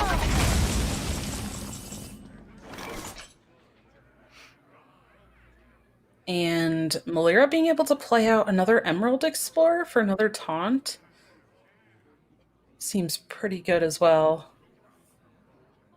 Let's see, does she have any? I don't think she has any more 5-cost minions or 5-cost beasts in the deck anymore. So the second Guardian Animals is dead. Yeah, and that is it. That is all of the cards from the deck. We must stop this corruption. No need to play the Ysera and put portals in. Oh, and second Ysera. But second Ysera. I think I like the Spellkin. Oh, yeah. Potential for healing with that Spellkin. True. Next turn, but gonna have to live until then. Because, again, this Felma is about to wake up here. Time goes short. Oh my gosh. I can't believe it. She's going for it, though. Oh, Power of the Wild! Can't play it this turn, though. Okay. Not enough mana. Even All with right. the Innervate. This Felma has to go face. Or that's it. It's really coming down to the wire. I'm on the edge of my seat because I have no idea how this is going to end. It's waking up. Where's it going to go? Oh, it does not go not face. Oh, and there's not enough mana to also like Hero Power and Pyroblast. So Linthus knows this is over without even needing the Power of the Wild. Malira finds the win that she needs. Well played. With this Druid. I wonder. Oh, even so the Pyroblast Pyroblast herself. Closes the game out in style. Gives herself the proper send-off. I mean, I feel like that was so well played by Linthesis, though. She really went for those outs. And, you know, seeing all of the tools that Malira still had, if she had taken that Nova, like, it would have been great for that turn. But, yeah, Malira would have been able to kind of refill the board right afterwards anyways, and then Linthesis would have been in that same spot without being able to find extra damage to even try to find a lethal. So, yeah, well played by both, and just a little bit unlucky in how the last little bits of points and damage went the last few turns for Linthesis.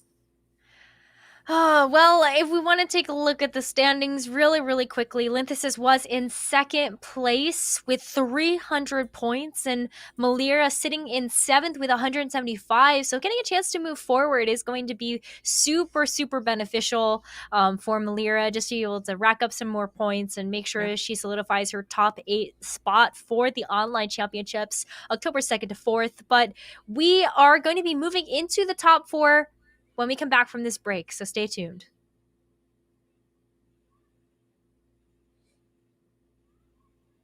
So I'm gonna hold on promoting you this quarter. Cool? Drop the taco. Get in the car.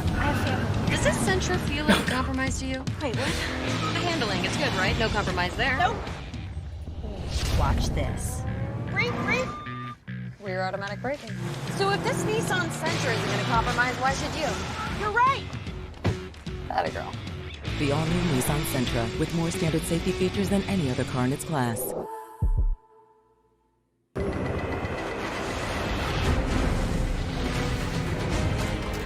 It's not just the ships, the armor, or the aircraft.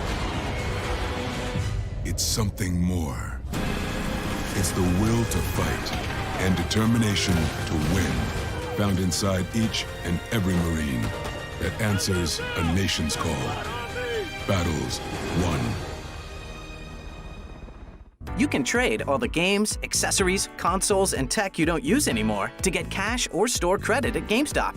Check out the Trade Center on the GameStop app, visit GameStop.com/trade, or talk to a guest advisor at your local GameStop store to see how much your trades are worth.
Going harder, we are more than numbers, standing in this shade. Going. Hello, everybody, and welcome back to the Supergirl Gamer Pro, sponsored by Zenny Gaming, Nissan, the U.S. Air Force, GameStop, and the U.S. Marine Corps. My name is Nekra, joined by Dragon Rider, and we've already just flown through our top 16 into our top 8, and now we've gotten into our top 4. So for the top 4 match, we have a special treat for you. It's going to be Revy versus Edelweiss for this top 4 match. Yeah, I am really excited, and we're going to get to see some different kind of matchups than we've seen. So Revy bringing kind of the small spell mage, the Libram Paladin, and a pretty aggressive hunter that tops out at Dragonbane. And then Edelweiss bringing a slightly different version of the small spell mage, the kind of, I think people are calling it Pain Lock. Pain Lock, kind of yep. the Pain Zoo deck with the Flesh Giants, and a kind of a little bit different variant than we saw previously of the Stealth Rogue. But bans have come through already. The Warlock has been banned on Edelweiss's side, and that Aggressive Hunter has been banned out on Revy's side. So we will get to see some Mage, Paladin, and Rogue. Pretty interesting. We haven't quite seen these matchups yet, and even the two mages that we're seeing are slightly different. So I'm really excited to see how these pan out.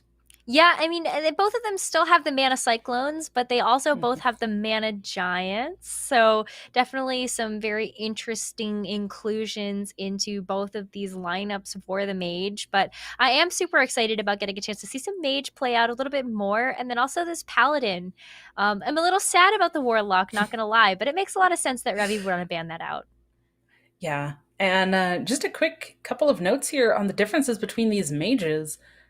Revy has actually chosen to go with a list that is not running Shenvala.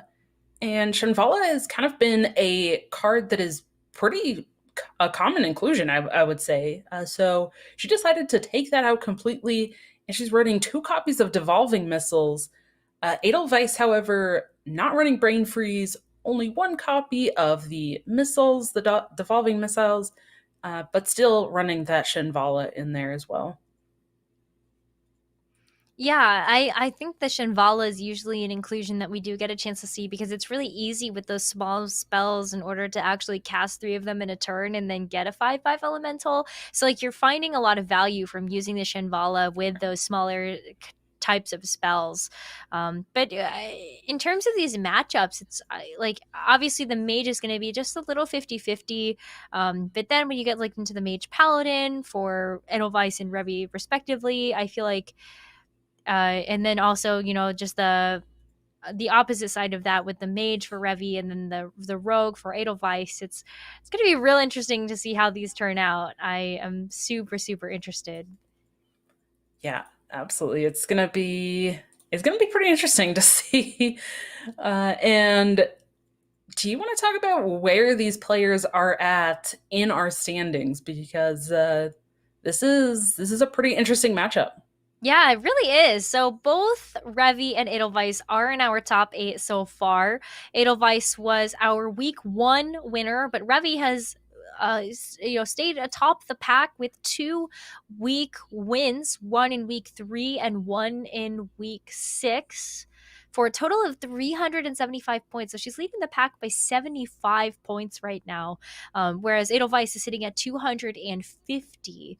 Still a lot of points for both of these players, but there is a big difference in terms of Revy having 2 weak wins has made it a little bit difficult for other players to catch up. Linthesis is in second with 2 weak wins as well, but also missing out on that first week has meant that she's also missed out on points to catch up to that 375 mark that Revy is sitting at right now. Yeah, so pretty interesting. They're both, I'd say, I mean, especially making it to top 4 this week, they're both in very solid spots for that top 8 contention. But, yeah, because of that point difference, it might mean a lot more for Edelweiss to try to snag this win and move into the finals for this week. Yeah, I think it's especially when you are trailing behind the top of the pack right now, which I would say that the top is like you've got 300 points right now or above, so that's going to be first, second, and third place at the moment, which is Revy, Linthesis, and Nysil in that order. Then you are kind of looking at that as like, oh, what more could I do in order to just make sure and ensure that I can play in the online championships October 2nd to 4th. So gotta get as many points as you can, and with only 3 weeks remaining, there's not that many chances left in order to capture points to make it through that top 8. Yeah, absolutely. So we've kind of mentioned it again, and it's just going to become even more true the further we move along in these last few weeks. But every game is going to matter that much more to these players to make sure that they are keeping their spots for that top 8. So hopefully we will be joining into the game momentarily here, but yet slightly different lineups than we've been seeing. And I do kind of want to talk about the Rogue as well from Edelweiss. I feel like this is a list that I've kind of been seeing in some other tournaments around. It's got a little bit of different choices here. There's only one sap.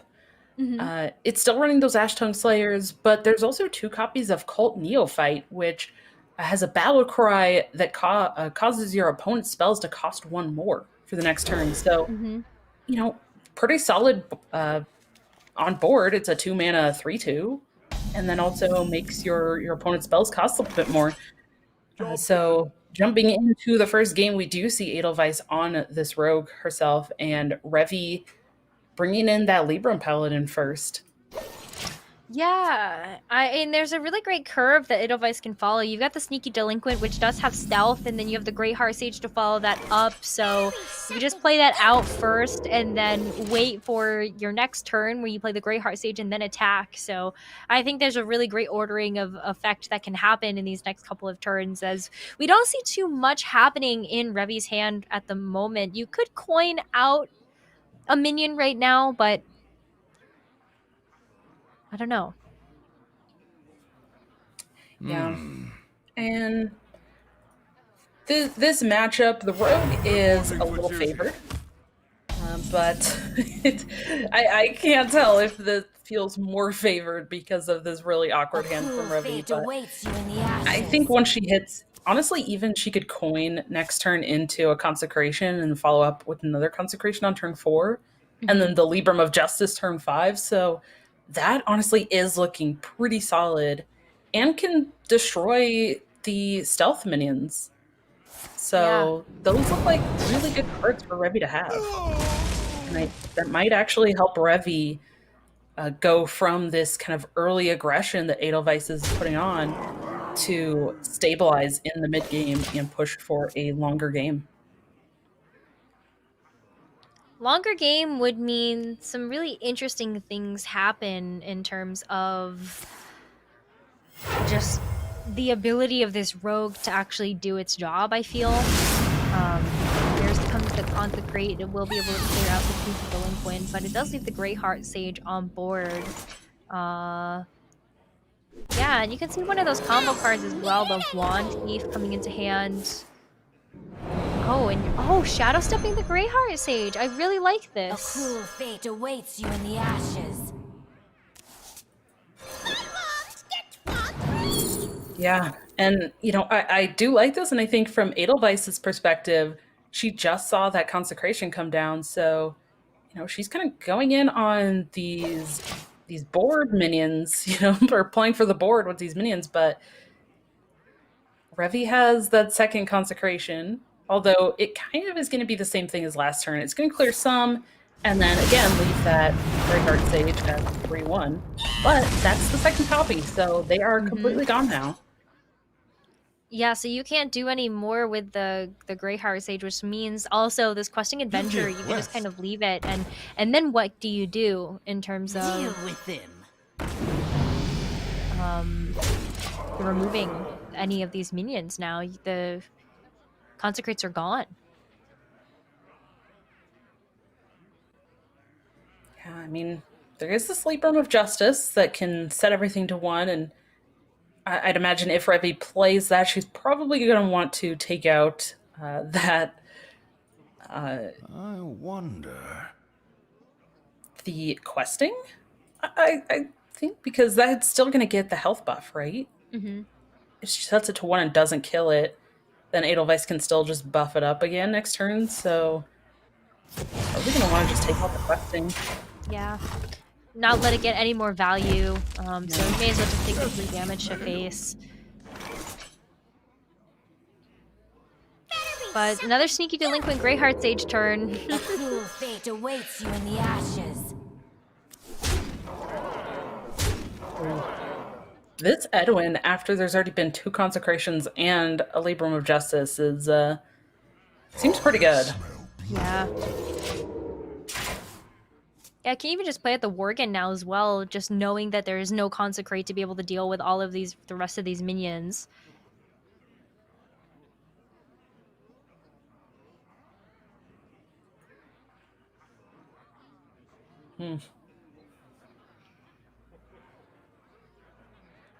I'm just wondering what Revi does here, and she can clear out one of the Greyheart Sages, but here's High Abbess Allura, Librum of Wisdom on it, so...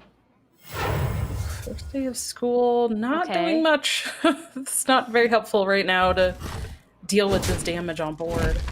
And that's just gonna be game 1 for Edelweiss.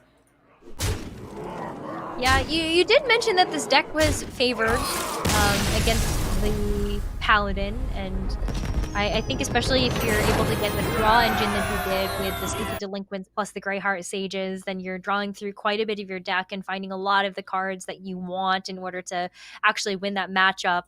The double Consecrate was nice.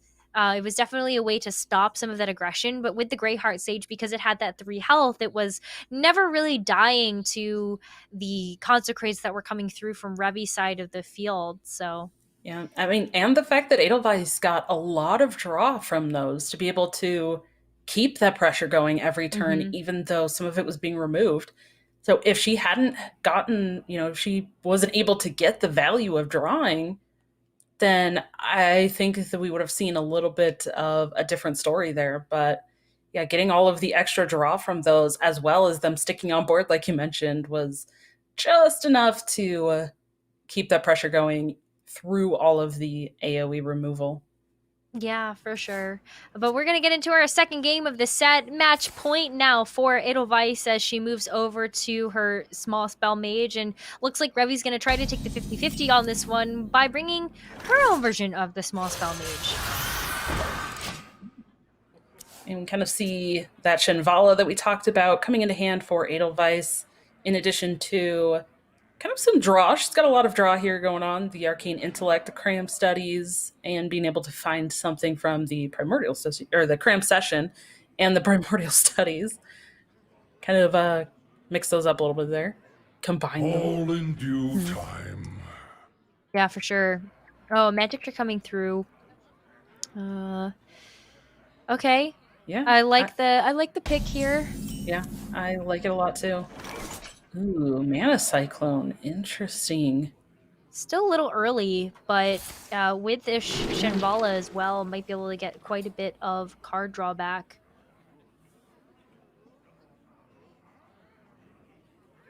Oh, just a pretty solid turn for Edelweiss. And I feel like that Primordial Studies, it finds you a spell damage minion, but because it's a discover, it discovers either a class-specific or a neutral. And honestly, the spell damage minions for Mage specifically are pretty decent right now. So it's a pretty solid card to be able to include, and there's a lot of value that can be had from those studies. Yeah, unfortunately, the devolving missiles is going to put a little bit of a dent into Edelweiss's turn here. But Firebrand comes into hand. Might be useful here, but I think I like the Shambhala and coming out onto the field. Yeah, I mean, the Firebrand is going to only specifically hit minions with the damage it puts out, so... I mean, solid board from Edelweiss still, though. Yeah. Super solid, especially with the Shambhala, and then like you have the Mana Cyclone as well, so you're gonna be able to get so much combos, so much value from going in on the Mana Cyclone soon. But I kind of wonder if you just like, ooh, do you float a mana here? Oh no, you got Magic Trick now, so I guess you don't have to worry about that. Yeah, this seems pretty solid. Firebrand looks really strong here. Yeah. But maybe this is a spot that Edelweiss wants to go for playing multiple spells with that Shambhala on board still before it dies. Yeah, because you could coin Cram Session, and then you could also Mana Cyclone here as well. This Ray of Frost looks pretty good.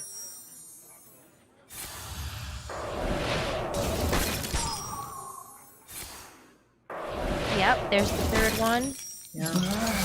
And then coin out Mana Cyclone. She could. See, is there anything? No, she doesn't get anything that costs 0. I think there is anything that costs 0. Is there now? Yeah, well, she got some pretty hefty cards though, Blizzards and Flame Strike. Yeah, they feel a little bit clunky, but they might really put in a lot of work later.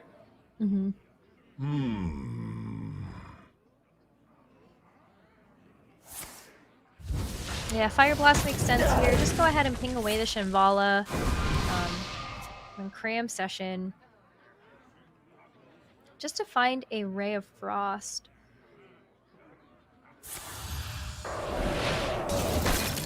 Just gonna try to slow down the damage a little bit there.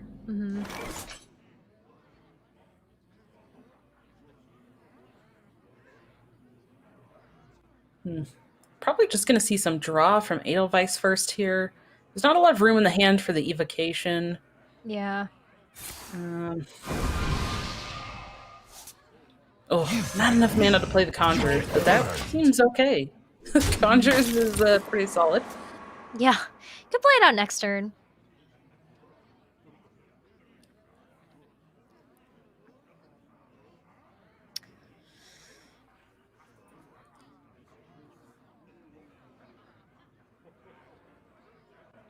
Revi has not found any of her early minions, really. Or any of her spell damage minions, which I feel like has kind of set her back a little bit. Yeah, do you just have to Arcane Intellect here and see what you, like, go fishing? I guess she's gonna go for the Wand Thief. See what she discovers here first. Okay. More draw. Could take Cram Session, but I think Ice Barrier is a great choice in this situation. Yeah, and just go fishing. Ooh. All right. I mean, those are good pulls. Yep. There's not too many like small spells though in the hand for the Mana Cyclone, but you do have the Sorcerer's Apprentice, which is going to be very helpful. We mentioned that in one of our previous series, there's only one copy of Sorcerer's Apprentice. There's 2 of in Revi's deck, as well as 2 of in Edelweiss's. Yes. Yeah, this Incanter's Flow is gonna discount everything that's still left in the deck, which I really like also, considering how clunky Edelweiss's hand has kind of turned out right now. So she might be able to squeeze in one of these heavier things over the next few turns, in addition to the small things that are already in the deck. But are we going to kind of go for one of those big swing turns here? Ooh. Look at all those 0 and 1 costs. I don't It's care what pretty they good. are, just use them. I mean, these are the kind of turns that this deck is looking to do. Mm-hmm.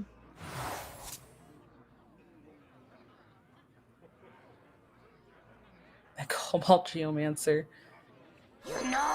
Yeah, I like this. I think she's actually going to be able to still squeeze in the Mana Cyclone at the end of this as well.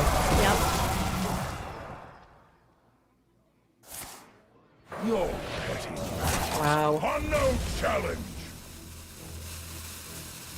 Oh, Mana Giant first. Yeah, clear out more things from the hand here, leave that space for more spells to go in, and then... Oh my gosh. Oh my god, and the Arcane Breath as well. Wow. Wow. Warriors of the frozen wastes. Oh yeah, another Firebrand. What a turn. That is the kind of swing turn that this deck is looking to do. Exactly things like that. I think you have And- to Blizzard here, though. Yeah. One of these clunky spells kind of being able to be played out for Edelweiss. Ray of Frost. Yeah, do you go ahead and do the damage to it just in case like you can get the Flame Strike out next turn? I don't mind it. I mean, what There's else are you always the really risk doing? of Conjurers calling too. Which is exactly what we're gonna see here. Yeah. Ooh.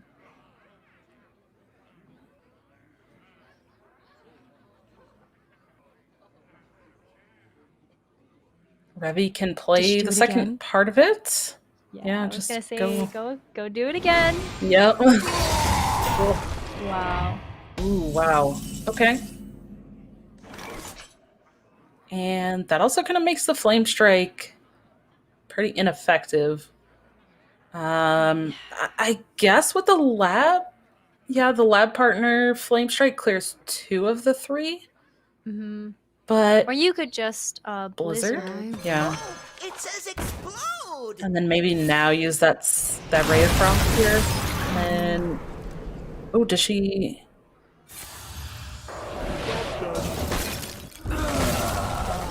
Okay, she doesn't get to play the Mana Giant on her side yet.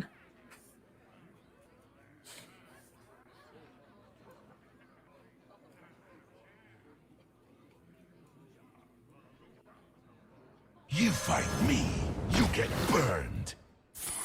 Okay. Ice Turn Barrier. it up. That does buff up this minion though, super heavy.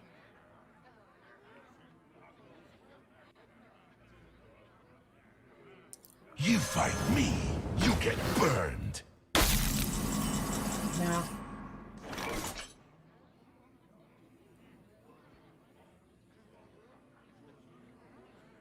Even though it didn't feel like she did a lot, that still felt like a solid turn for Revy. Mm-hmm. Oh, so Edelweiss is gonna play around Counterspell here. She's gonna play out the Ray of Frost first.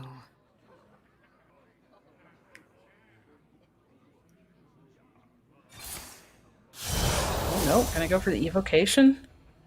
Okay. Ooh, finding a potion is that could be something. Can't play it this turn though, and it's gonna go away.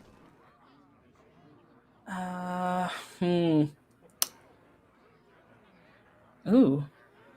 Is the elemental side quest really enough though? I mean, the Mana Giants are elementals, but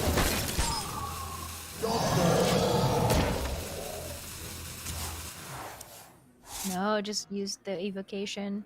yeah. Didn't get too much out of that at all. No, but like you mentioned, I think she was using it for a potential counterspell, maybe. But Mm-hmm. yeah, plays out some different spells, even targeting a minion. Plays out her own minion and does not trigger that secret, so it eliminates a lot of possibilities. and can kind of help Edelweiss figure out what that secret is. The second secret coming down. And okay. Oh, she still gets to play something else here.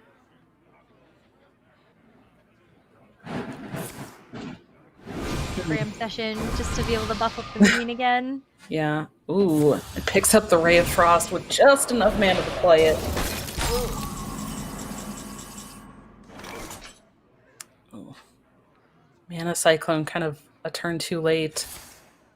Feels like. Mm-hmm.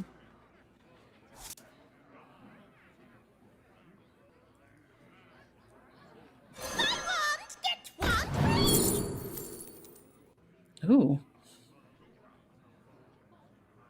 Some good choices. I like polymorph. Yeah, definitely.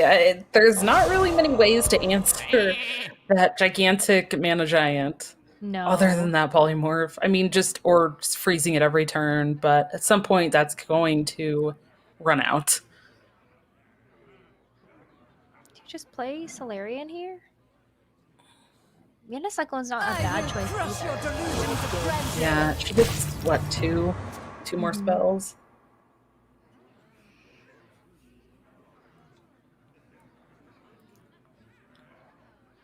Revi has a lot of different options she can go for this turn. Yeah.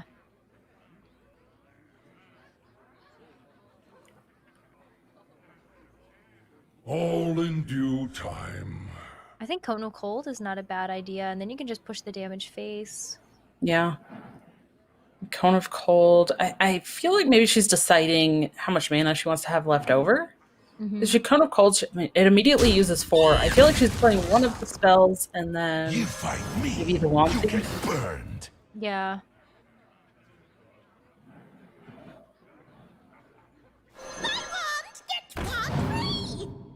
Arcane Intellect. Oh, Conjurer's Calling again as well. Yeah. I like that. You can attack first and then hit Conjurer's Calling.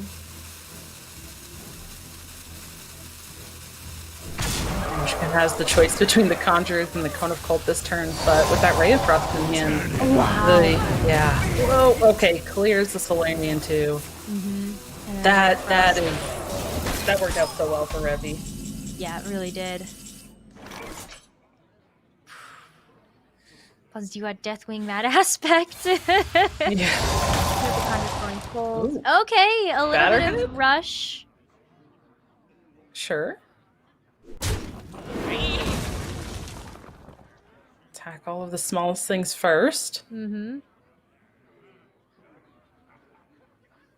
And then you can Conjurer's Calling it again. Maybe? Nope. Okay. What to do? What to do? Oh my goodness. No taunt. Nope. That is not really what she was looking for. Mm-mm.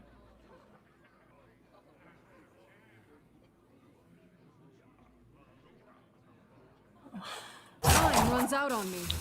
Yeah, because that's going to be still quite a bit of damage. It's just going to be lethal. Lethal, yeah, it's just lethal. That's plenty of damage on board. Yeah. Can clear off the firebrand though. Yeah.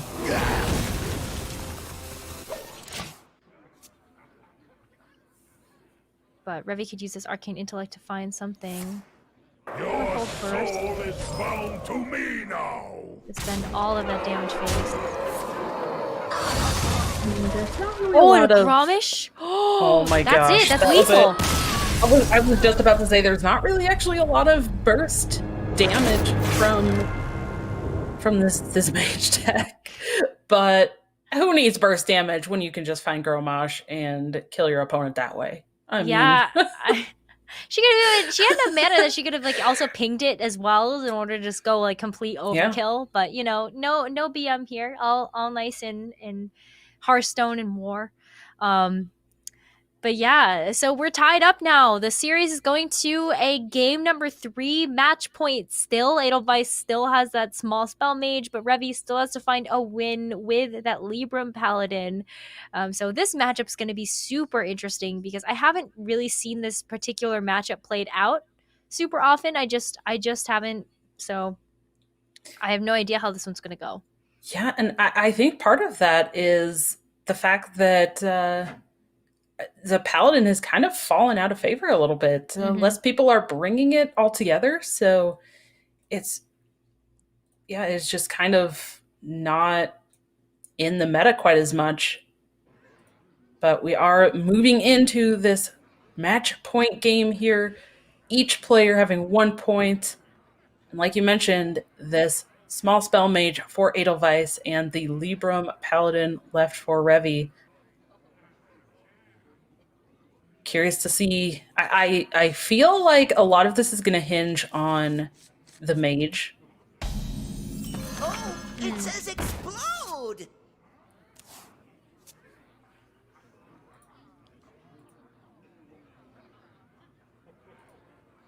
Maybe a little bit favored. I cannot wait to read these.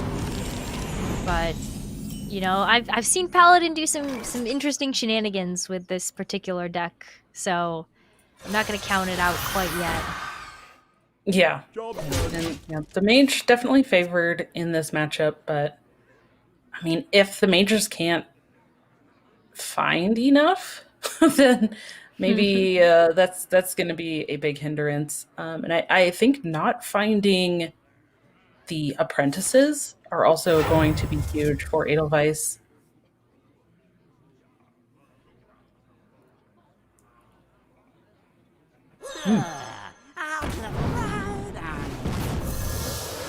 Wow. Those were some good one drops. I must move quickly. Yeah, oh, I like the fact that you can just, yeah, the rush makes it really easy to be able to clean everything up, but I'm looking at this Firebrand. It's going to be super helpful in the next couple of turns, so I think that it's very smart to just go ahead and ping it off and pass. Ping the flame imp off and pass, just to be able to set up for the Firebrand next turn. Yeah, absolutely. I wonder if we're going to see the Firebrand and the missiles? You get burned. Or I should say, well, they're both missiles, technically. Arcane and Devolving Missiles. The Arcane Missile is going to be enough. It's good enough to clear the board, which is what Edelweiss was looking for there. Mm-hmm.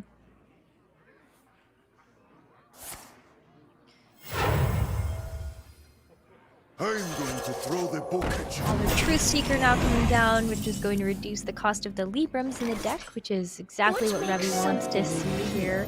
But Jandis Barov now, and gonna have a choice between the Stampeding Kodo and the Faceless Lurker. Looks like, yeah, it makes a lot of sense that you're going to pick the Faceless Lurker, because it's taunted anyway, and you're going to have to hit it. Yeah. So it's gonna die anyway, no matter what happens. And the really interesting thing with interactions like this is on Revi's side, right now, she sees this ethereal kind of glow on both of the minions. And if she clears off the 3/3 by trading in with her own pawn, the glow is still going to be on that Tundra Rhino. Or the not the Tundra Rhino. That is a whole different minion. But that Rhino on the board is still going to have that glow from Revi's perspective. So, okay, it now taking damage goes away. So that kind of removes the point I was making. But when you pick a minion off of Barov like that, that's going to die in one hit anyways, it still leaves your opponent wondering if the second minion that's remaining is the one that was picked. Yeah, you've got those mind games that end up played, right? So makes a lot of sense. But look at the power of the Librams. Yeah, and that Braggart just coming in, taking all the stats, but Devolving Missiles making quick work of those. Mm-hmm. More deal studies and Cram session get drawn. can play both this turn if Edelweiss really wants to, but I like the use of the value trade here. Mm-hmm. Kind of knows exactly what she's doing here. She played those last few actions very quickly. Yeah. Has a game plan now. Yeah.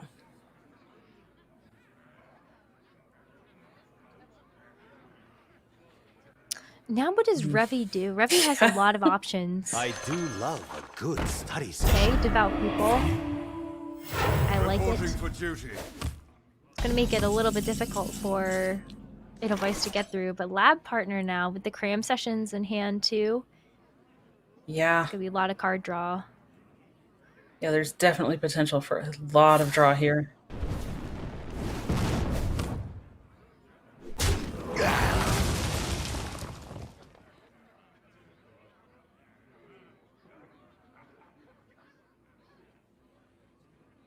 Yeah, and the Blood Mage Stelnos. Or just playing the Raz. Yeah. This is gonna be enough to clear off the board. Mm-hmm. And it puts another threat down that Revy has to deal with. You know, Edelweiss, the last couple of turns, Revy is trying to just put her own threats on board, and she really hasn't answered a lot of what Edelweiss is doing. So I think at this point, Edelweiss might have a read that Revy just doesn't really have a lot of removal. Mm-hmm. So I really like that. Instead of taking the chance to draw, she just decided she's going to clear the board and just build her own threats. You know, and if it sticks, then she can go for the draw next turn. And we see Revy build up a big thing here, but I still don't think it's going to be enough, and that Ray of Frost can just freeze Stop it. in its tracks. Yeah. Right. They will want these lines. Arcane Intellect, Magic Trick, or Deep Freeze. That Deep Freeze looks pretty good. Yeah, it but does, but I like Magic going with this. Yeah. You gotta take the small stuff, right? It's small spell mage. You gotta stick with that. You don't want the big things. Gotta keep to the namesake for sure. Combustion's pretty good. Magic Trick again. Say, too bad you don't have a Mana Cyclone in hand. Yeah. Oh. 100 times Gosh. it. Oh, wow. Okay. Yeah. I like it. That's all gonna die from this Raz on board. Just keep dying. Keep clearing the board. Revy really needs to find an answer. Mm-hmm. This might find something, but with only 2 mana remaining, what does it even find? Oh, There's so much damage on board. Yeah.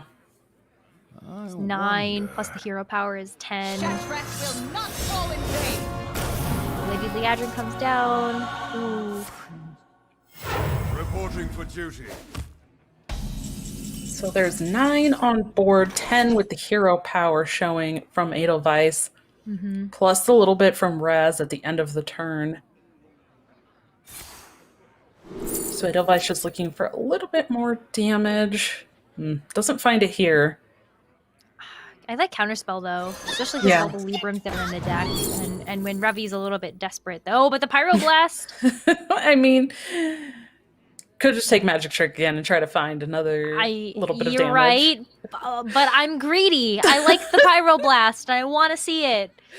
Well, Edelweiss agrees with you. She likes it too. I think it's kind of a fail-safe if this board doesn't live next turn. Yeah. Or something happens, then there's just that Pyroblast over the top of Taunt. Over healing, it doesn't matter. Right, because here's a Consecrate that might be able to help, but we know what the secret is. Yes. Unfortunately for Revy, that is going to be a counterspell, but we should be able to get the Libram Cope off, so... But it's still, leaves Revy at 10, which is exactly enough for Pyroblast. I mean, well, there's also spell and then damage some. too, so yeah.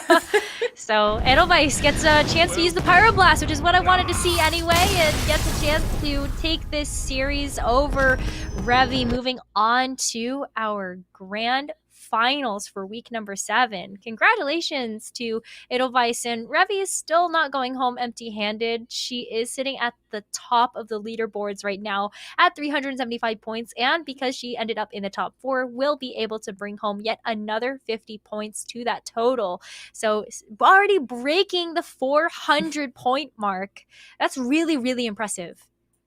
Yeah, it's so many points. And, honestly, Edelweiss has gotten quite a few points herself. And, looking at what we have coming up, we do have Edelweiss moving into that finals, which is going to be versus Nysil, another player that we have seen multiple times. So this is going to be a really great finals. So I hope everyone watching is as excited as we are. But don't go anywhere unless maybe you're just grabbing a drink or something to prep for those finals. We are going to take a quick word from our sponsors, and we'll be right back. For a long time, we had to prove ourselves. Right, you're back. Okay. But we always knew what we were capable of. We knew when the time came, we would be ready for anything. Our numbers keep rising. And so do we.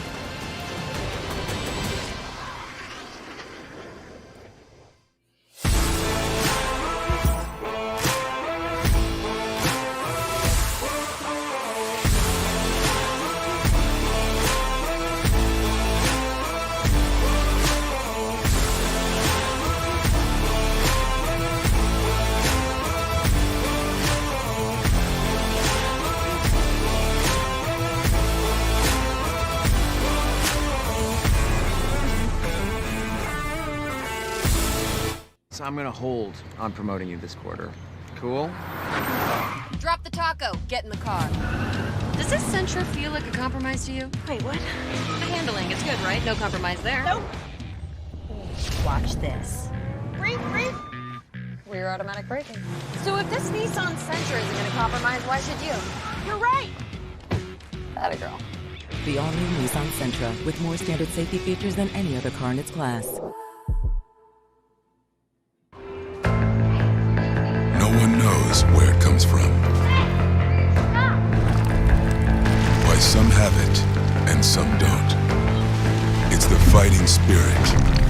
It consumes fear and weakness. It stands ready to fight whatever shape the battle takes. Because as long as there are battles, there will always be Marines.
ladies and gentlemen, and welcome back to the Supergirl Gamer Pro Hearthstone broadcast. It's week number 7, and it's still your co-casters, Nekra and Dragon Rider, here to bring you all of the action.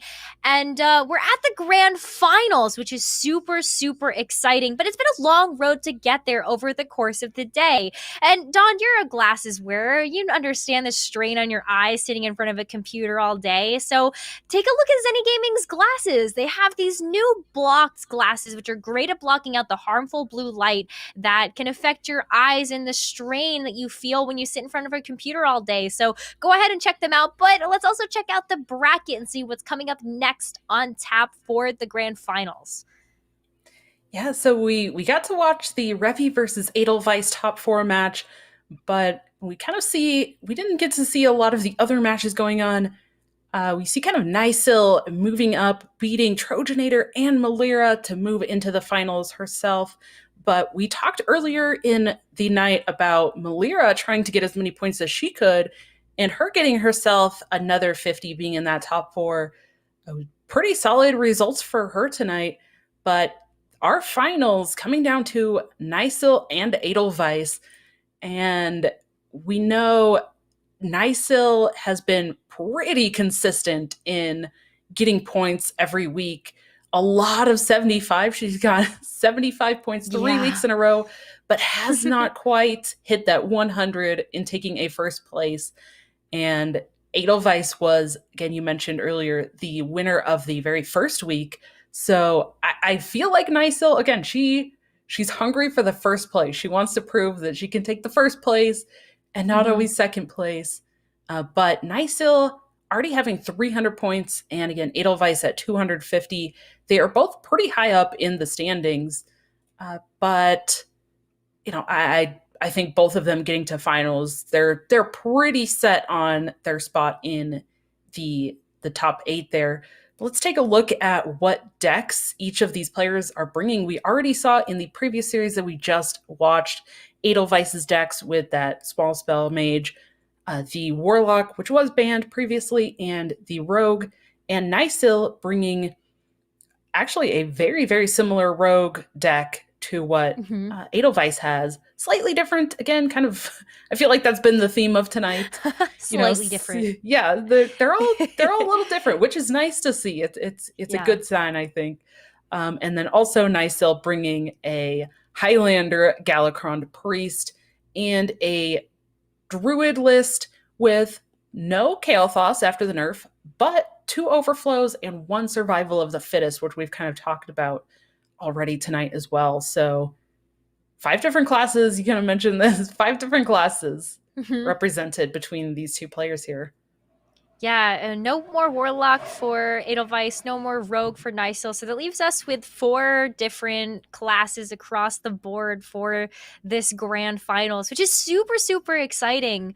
I think that's a sign of a really healthy meta when you get a chance to see so much representation across the board. And even when you were talking about the difference in the archetypes, we're not going to necessarily get a chance to see the Rogue mirror. But if you wanted to talk about the differences just a little bit, we do have Edelweiss with the stealth package, which is going to include Infiltrator Lillian and Jandis Barov, which is something that Nysil doesn't have. She actually tops out at Vendetta as the most expensive card in the lineup, but also does have like the secret package with the Shadow Jeweler Hanar and things like that with the dirty tricks as well. And I think that's a different, very, very big difference in terms of the packages that both these rogues are running. But for Nysil, she doesn't get a chance to use this secret package rogue. It is just going to be the rogue from Edelweiss that we'll get a chance to see for our grand finals. Yeah, and so I think the Druid here for Nysil, again, a little bit different from what we've already seen. Double broomstick, and only 1 teacher's pet, but 2 lake threshers. So, slightly different there with the beasts that are being played, and also bringing this, the Highlander version of Priest, also with a copy of the animated Broomstick. I think Broomstick is one minion that a lot of people kind of slept on when the cards were being revealed, but it's really been a kind of a powerhouse of a card, allowing for a lot of board swing potential. that people I think underestimated, including myself. Well, especially if you're going to be able to pair the animated broomstick. If we're talking about druid specifically, if you can pair the animated broomstick with something like an exotic mount seller and get a bunch of spells on the board as well, then you have a lot of very small minions that can just go ahead and use that rush function to clear out a lot of the board. So I really, really like that play coming through. So that's definitely something that we can look forward to as a part of the druid lineup. We're just having a couple of technical difficulties, but we'll be able to get into the game very, very shortly. I'm super interested in what both of these players are actually going to bring for their very first deck to this grand finals, because I feel like there's a lot of swing potential here in terms of just getting the first win and then getting the second one right after that. Yeah, absolutely. And we kind of saw, like, I mean, we saw that I think with Edelweiss already, but that how fast she was able to get that rogue win. Even though her opponent had some board clears, she got the rogue to do a lot of work. It did a lot of heavy lifting, got her the early win, and then kind of allowed her a little bit more flexibility with trying to get a win with her mage, which I think helped her out a lot. So yeah, getting that first game win can really make a huge difference, especially in like a best of 3 format like we have here, because that already puts you on match point getting that first win. Yeah, there's a lot of snowball potential there for sure. But if you're interested in seeing how these players are doing, and not even just in Hearthstone, but to our other 2 titles that we're running as a part of the Supergirl Gamer Pro 2020 series, League of Legends and CSGO, then head over to the website www.supergirlgamerpro.com to check out all of the action that we've got going on for the 2020 series, as well as just to get a chance to see the standings. And if you're more of the social media type and don't want to use the website, then at SG Gamer Pro for both Facebook and Twitter is a great way to follow along with the action as well, to see when we're going to go live for each of the 9 weeks that we have. But we're getting a chance to get into game here, and we are going to get into the middle of the game due to a spectator bug that we had at the very beginning, so apologies about that. But you can see that we do have Edelweiss in a pretty commanding position so far. Yeah, and this is kind of what we talked about with getting on board really fast. I don't know exactly what's happened with how much damage Edelweiss is actually putting through versus how much Nysil has healed. Mm-hmm. There could have been more damage pushed by Edelweiss, and it just kind of gotten healed up a little bit. What do the cards say? We also see this broomstick in hand. And again, I do want to reiterate the fact that Nysil brought the Highlander version of this priest. So these cards are the only copies in the deck unless she discovers and finds war. But yeah, all we're going to see is just a single copy of everything. Ooh, yeah. I was gonna say not so many particularly amazing choices here, but I do like being able to take the Dark Prophecy. I think that's going to help a lot to be able to just get something bigger on the board that Edelweiss is going to have to look at as a threat. Yeah. I like that choice by Nysil to just freeze and not. She could have played the second part of the Ray of Frost, but that Death Rattle would have triggered if she killed it and would have put out another 4/2 that immediately attacks. So that kind of would have undone her putting something on the board. The 2/5 would not have died, but I kind of like just freezing that there, leaving her second copy of that Ray of Frost to do something else in the next couple of turns. Mm-hmm. Yeah, I like that as well. I also like being able to use the Draconic Lackey here by Edelweiss and just try to find something. And it also pops all of these combo pieces that Edelweiss has access to. So we'll be able to discover a spell. I think these are all great choices, but the Spellbender is particularly interesting. But now you can use Eviscerate and your Evil Miscreant to just deal all of that damage. So nice value trade coming through. If it comes through. Yeah, that's kind of the key there. But I agree. I like the pickup of that Spellbender. I think Priest is kind of known for having a lot of spells that are targeting instead of necessarily kind of AoE that will play around the Spellbender. And, you know, depending on when Edelweiss plays that out, it really might be at a pivotal moment. Yeah. Galakrond here doesn't do much. We haven't gotten a Is chance to see he- how many invokes this Galakrond did have, so Yeah. I'm not sure how powerful this Galakrond is at the given moment. But Volpera Scoundrel first. Yeah, interesting choices. I'm not By sure. that we mean they're not particularly impactful. No. I mean, Gift of Luminance gets you another thing on board, but the Lackey seems decent too. Or maybe the Mind Vision is just Is near. better. I don't know. They all seem weird. Yeah, they all don't seem like great choices, but I like Gift of Luminance and Animated Broomstick. Would you look at that? Not a bad way to actually deal with this. And the ordering was nice there as well from Nysil. Well, and you kind of saw her throw out the emote there. I think if she had kind of waited to see where that 4-2 hits, she actually could have sent the 1-1 into the 4-1. So she's going to take a little bit more damage and leave Edelweiss with a little bit of a better board because of that. I smell blood. Double time and double pay. You know, it did a little bit of extra damage this turn, but Nysil does have the Holy Nova to clear, so that can do some work.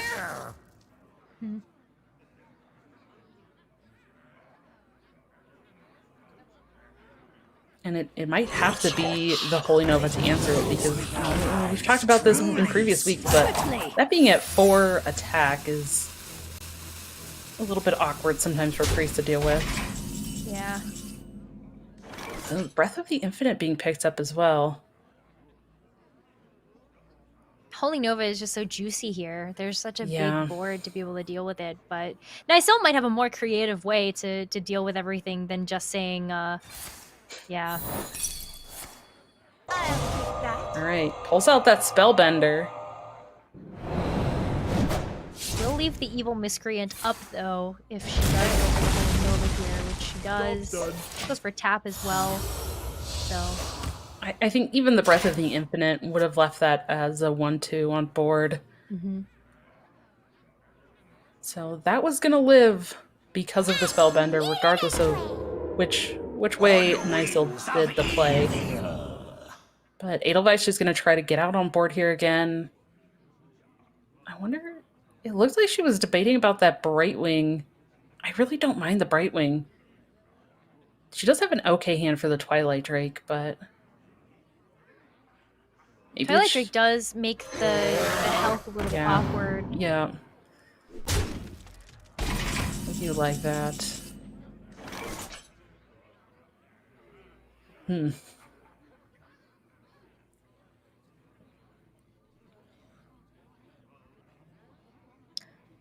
Could still Breath of the Infinite. Yeah. What do the cards I think so if she does that though, what else does she really do with this turn? I guess she could just drop the Cabal Acolyte afterwards to leave the spell burst for maybe triggering it next turn.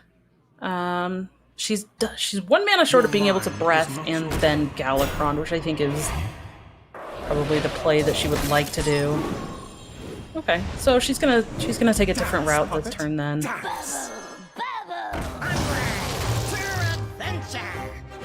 Alright. Not bad. I wonder if she wants to play the Breath with the Galakrond.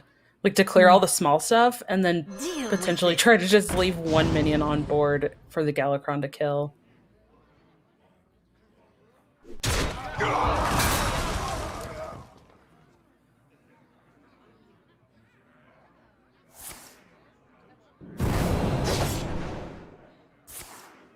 Ooh. All right. Passage. I was just about to ask how wide do you think Edelweiss goes, but I think with the secret passage play, she might not be going as wide. Well, questing adventurer, she can get pretty tall here. Yeah. Evil Miscreant, and then you have the Shadow Step again, which is a move that we've seen her do before.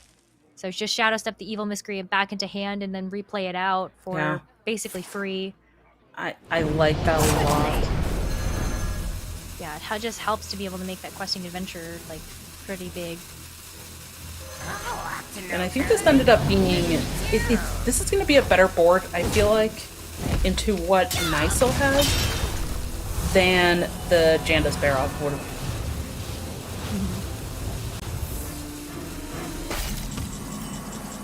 Yeah, and then she gets everything back this next turn, though, so... Yeah.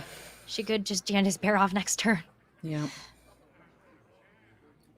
So now, just another awkward board again that Nysil has to try to figure out how she wants to maneuver.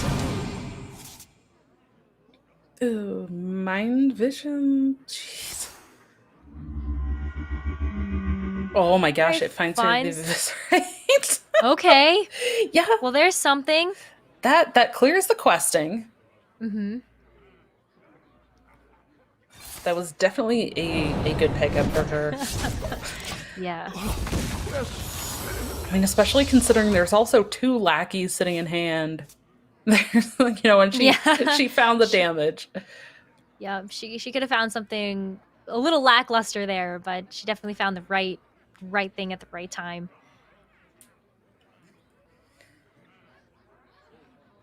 Even though she wasn't able to deal with the entire board, she did deal with one of the big threats from the board. Mm-hmm.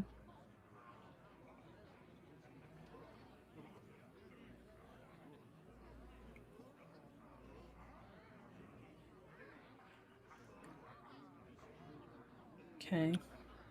Edelweiss feels like she's kind of debating about this turn. Better be something good.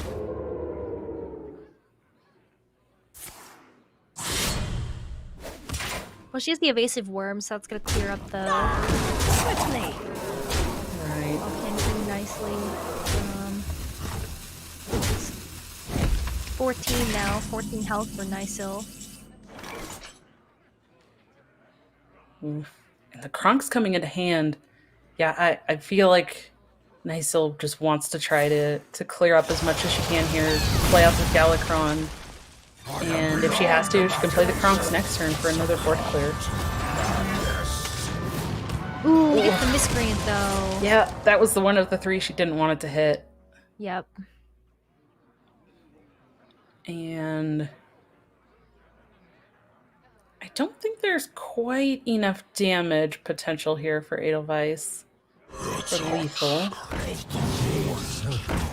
Oh my gosh. No. Oh, no. Well, this just made Low things Walker interesting. Joe. Yes, it did. Now you can't really use your spells. No, let's see what kind of dragon comes through. Ooh. Okay. Onyx Mage Scribe? Yeah.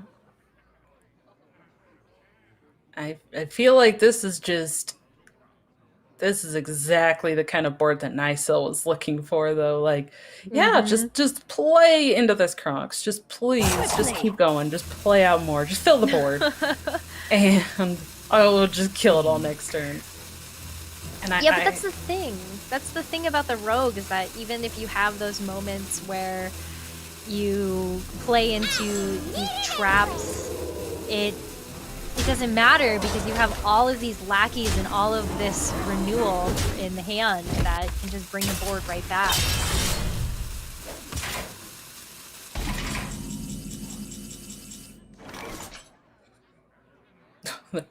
Merizond. Okay.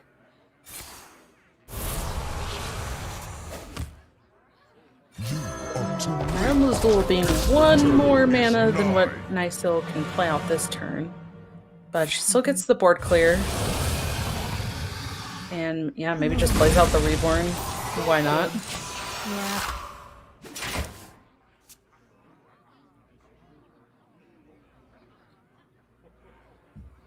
this is the renewal. You could just play the Onyx Mage Scribe here and a couple of smaller minions.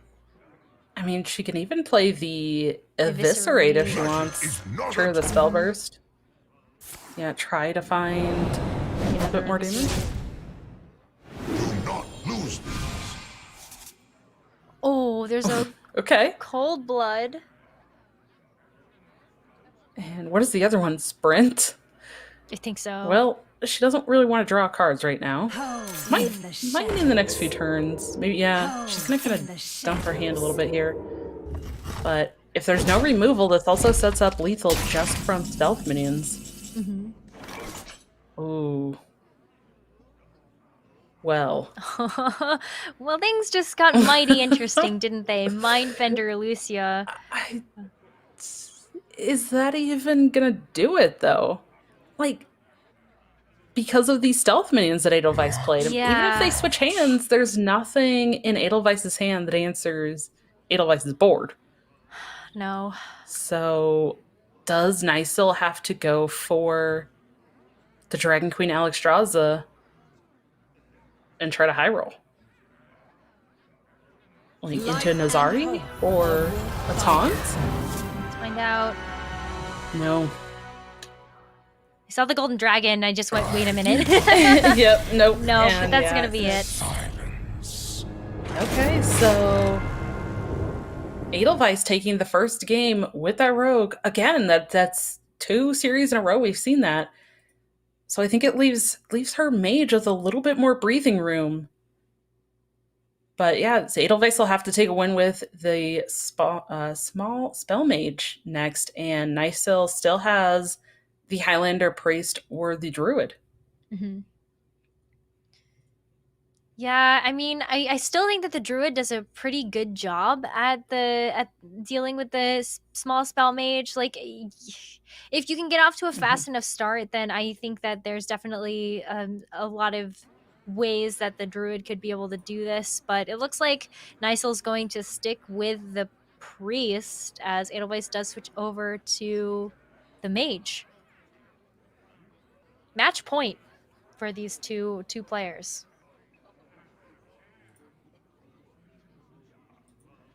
All right. Now, maybe starting with the Mindrender Lucia, that could be something that Nysil really wants in this matchup, with so many of the resources from the mage being, so cheap.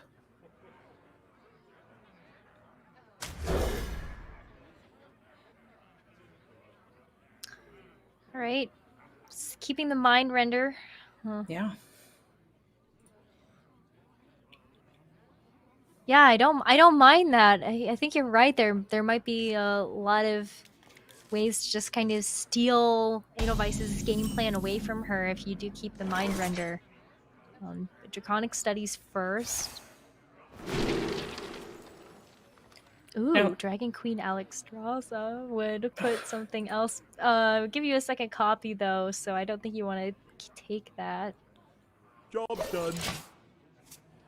It is interesting. I think we're going to see the effect here of this nerf to the Mindrender, with it being 3. It's just going to have to be 1 more mana that Nysil's going to have to be aware of. These Raised Deads, though. She got rid of it from her mulligan, and it found its way back already.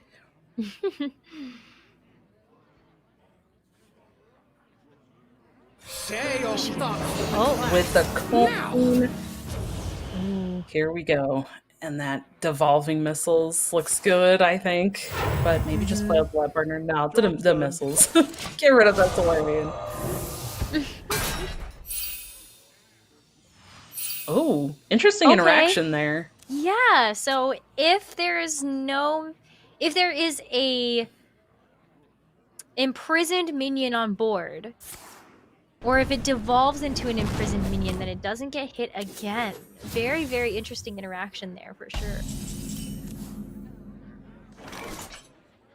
And, now Nysil has a little bit of information as well on what this hand looks like for Edelweiss. and can kind of help her decide her next turn or two. Mm-hmm. Yeah, I was gonna say the mind render is really interesting because it gives you so much information to both players, where you know exactly what's going to be on either side of the field now that comes into hand or is in hand already. So yeah, but Edelweiss now knows what Nysil has coming up on tap, and then vice versa. Oh, just get another Astromancer. Hold on. It's a little bit interesting. I feel like I've seen a lot of players actually taking the Blood Mage over Solarian. Yeah. They do very similar things in terms of they both provide the spell damage. Clearly, they're coming off of the studies. But I feel like players are taking the Blood Mage because they actually want to get the draw off of it instead of putting the Prime in the deck, which the Prime doesn't do quite as much. Because first of all, like later in the game, you're not wanting to play out the 7 mana minion with some random things. When you're at that point in the game as mage, you want to be spending all of your mana on like Your mind is not so bad. what Sorcerer's Apprentice, and like a million spells because they're all 0 at that point. Ooh. Wow, That's definitely what I still wanted to hit. Yeah. This is a lot of board. Oh yeah. What makes something real? Ooh. Whoa. Well. Okay. Do you just put the damage on the Cumulo to try to keep the Raz alive? I think so.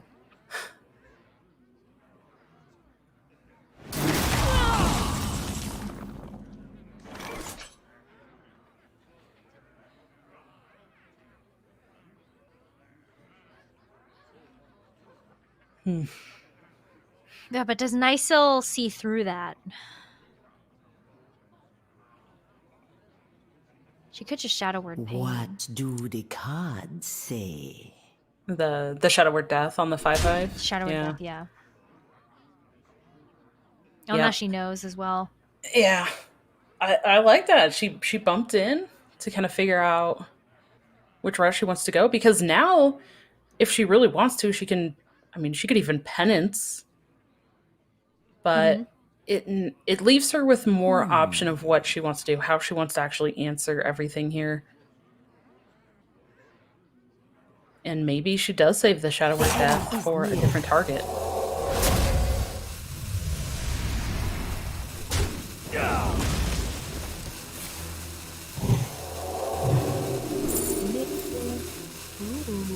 Okay. Takes the pain. You know, one thing that we did not mention as well with these two nerfs that happen, there was also a change where cards can no longer discover or generate themselves. Yeah, and so I think, with this priest, that's really important. That was not the greatest conjures. Yeah, a little lackluster there. Yeah.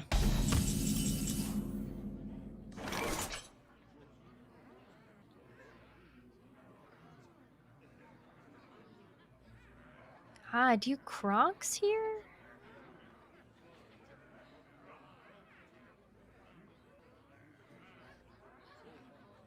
Do you just tempo Cabal? What must I do? Yeah. Oh my gosh, the Elucia. No, I don't like the Elucia this turn, but it's gonna be pretty good to have another one, I think. Yeah, I agree. That wave, double wave actually coming in, those are gonna be.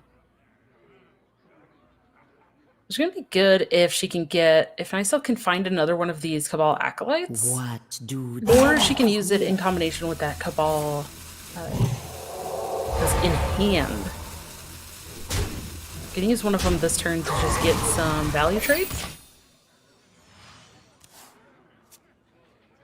I like it. Make sure that Nysil doesn't overdraw for next turn as well. Yeah.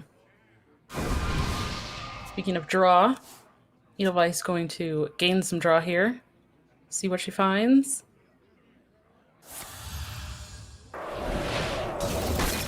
Still not a lot, but she's maybe going to get some Cyclone value here.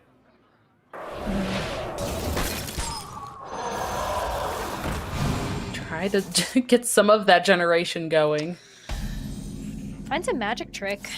Yeah, dude, those are some decent spells. Ooh, but the Holy Nova. Well, yeah. Does she go for it this turn now? I mean, I guess she could. She could trade the 2/2 into the lab partner and then just Holy Nova. What do the cards say? She's debating about this Murazon.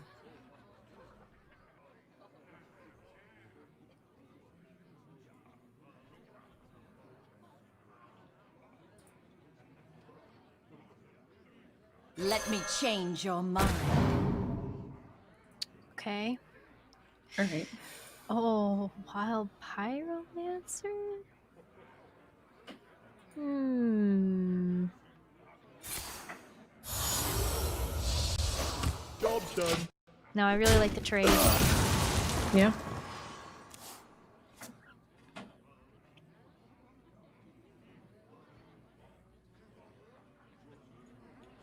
Okay.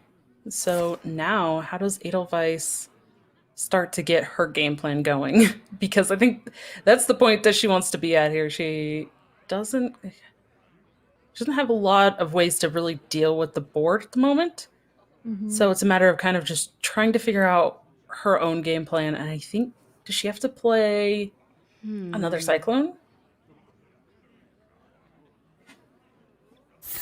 She has the second Mana Cyclone in hand, so I think she's just going to go for some spells and the second Mana Cyclone. She did lose the additional spell damage last turn because Nicehill stole it. Didn't hit the minion she wanted either. No, it did not. Yeah, I think you Mana Cyclone again and see what you get. Ooh, okay. There's some stuff in there. Your mind is not your own. And a Fireball and a Frostbolt. A lot of damage. Or can clear 2 minions, potentially.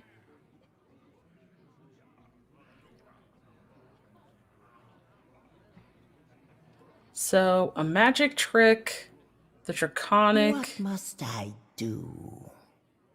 And Arcane Missiles, a Secret, and a Mana Cyclone were all played last turn if Nicehill wants to go for the Murazon. Which is not bad.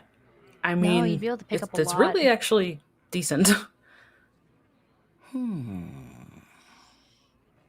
I really want to test the secrets yet. You think this is your time? Can get yeah. That Arcane Missiles is all going face then. Yes, it is. Oh, and now she knows what the secret is as well from the Murazon. That's really smart. And I think it also, the way that Nicehill played this, if it happened to be like Mirror Entity, she has all of these minions still on board to be able to trade into a possible 8/8 Murazon as well, depending on what that secret was. So yeah, that ordering was fantastic. And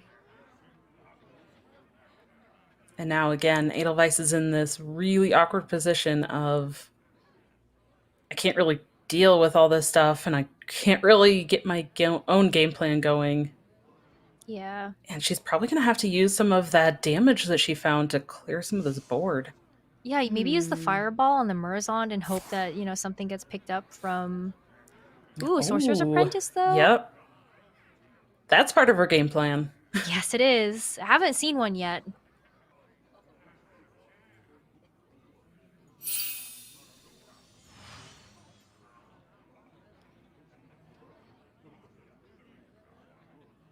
Okay, but now what from here?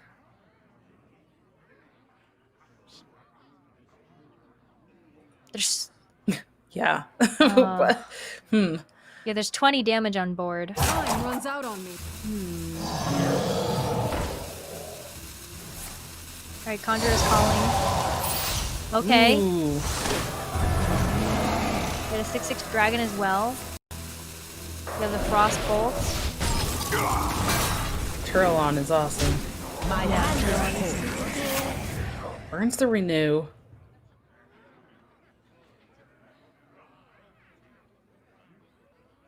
The Turlon does die to the Shadowward Pain. Mm-hmm.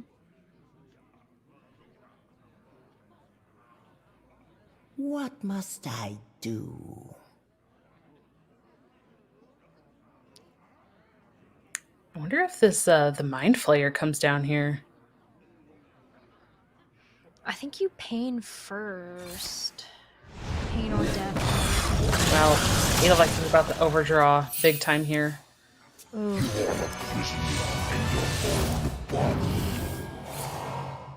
Magic trick gone. Oh no! Sorcerer's Apprentice. Oh, Double apprentices and evil Haven. That is not good for Edelweiss. That is not.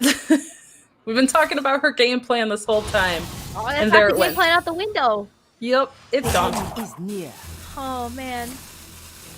Wow. And the second wave of apathy, just allowing Nysil to make some value trades here, and then just keep pushing damage. I don't know how Nysil's managed this, but It's too full. Nysil has actually been the one pressuring the mage Yep. every turn. That's not what I expected. Nope. So, wow, good on her.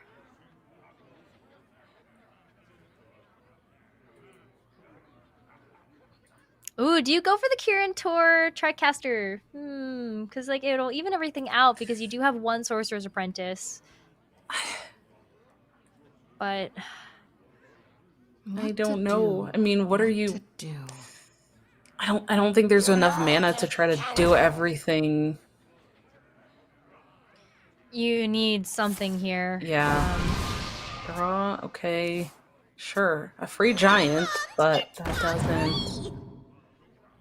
Vaporize might help, but Ray of Frost I is like the gonna be Ray. what she picks. Yeah. Mastery takes Okay. Runs out on me. This is pretty decent. Yeah. Wow, actually, Edelweiss can freeze the entire board basically if she wants to, and she can play out the giant.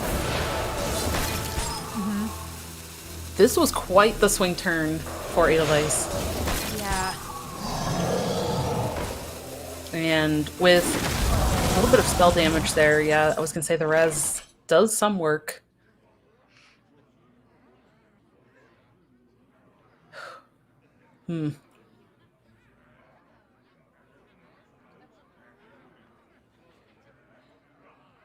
Does the Wild Pyro do enough?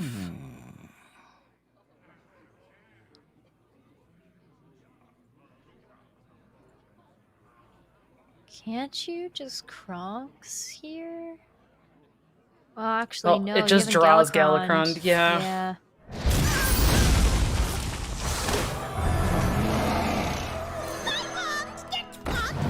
Yeah, the Wild Pyro wasn't going to actually do enough additional damage to make a difference, so I like just playing the AoE first. Mm-hmm. This is another interesting choice. I wonder... I feel like she's deciding between the Vaporize and the Conjurers. What do the cards say?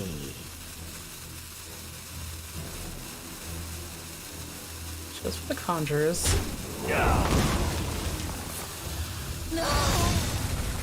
Ooh. Okay, wow. All right. Job done. Does leave the mana giant pretty untouched.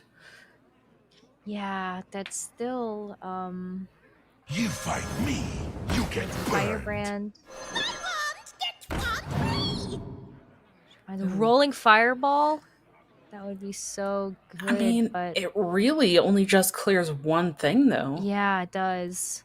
I think it might be combustion? So you can kind of clear some stuff in the smaller stuff in the middle. I don't even know if that... These are kind of not great choices. What to do? Yeah. What to do? And combustion is going to get You get firebrand, and then combustion, and then do 8. Yeah, that might do some work here. Yeah, just play the combustion. There's no additional spell damage at the moment. Does Edelweiss make a trade with the giant first? Maybe into the forceps? No, okay. I think just really wants to be able to clear that off. Yeah. That's such a hard choice. Yeah. Yeah, it is. You gotta hope that the firebrand hits it. Not gonna. It completely misses!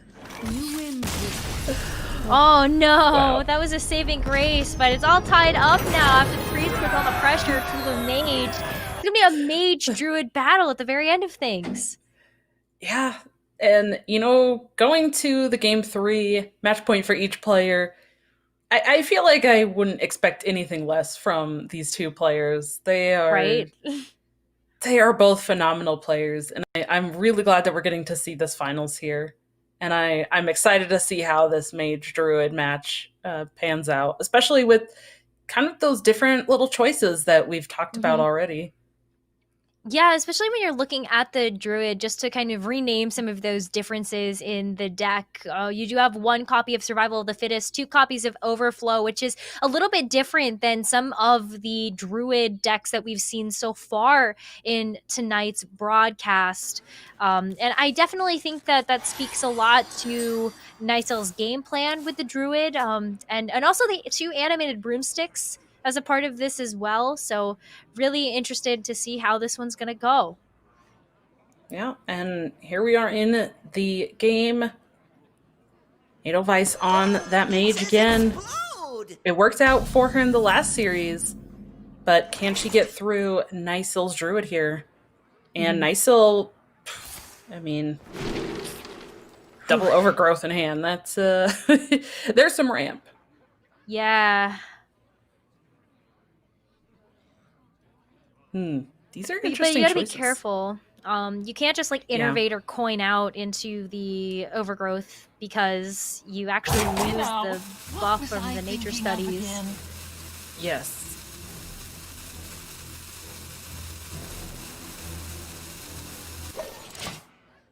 Gonna take the bog beam though. Okay, I don't mind it. Yeah.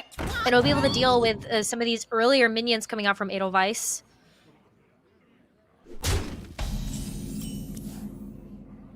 Oh, gets a second copy of Bog Beam.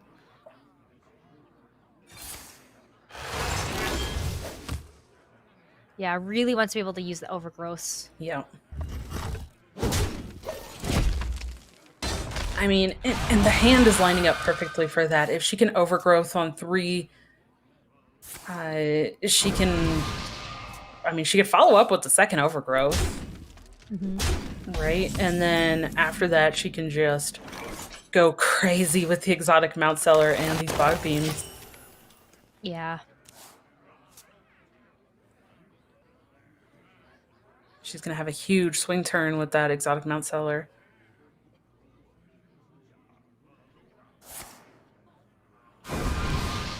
Edelweiss gonna try to draw, find some more stuff here.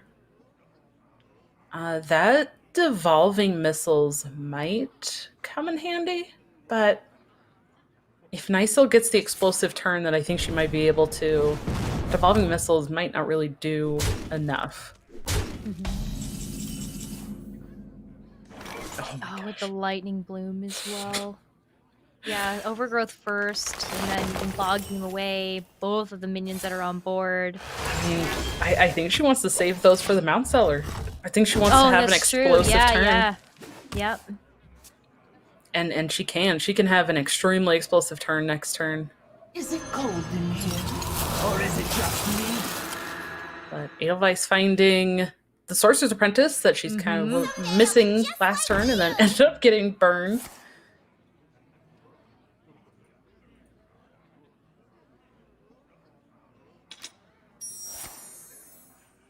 Yeah, you have the primordial studies as well. I think the Blood Mage Thalnos is an excellent pickup here. Yeah. But some choices, because like Steward of Scrolls is not bad either when you get a look at, you know, the ability to kind of have a secondary battle cry effect. Yeah.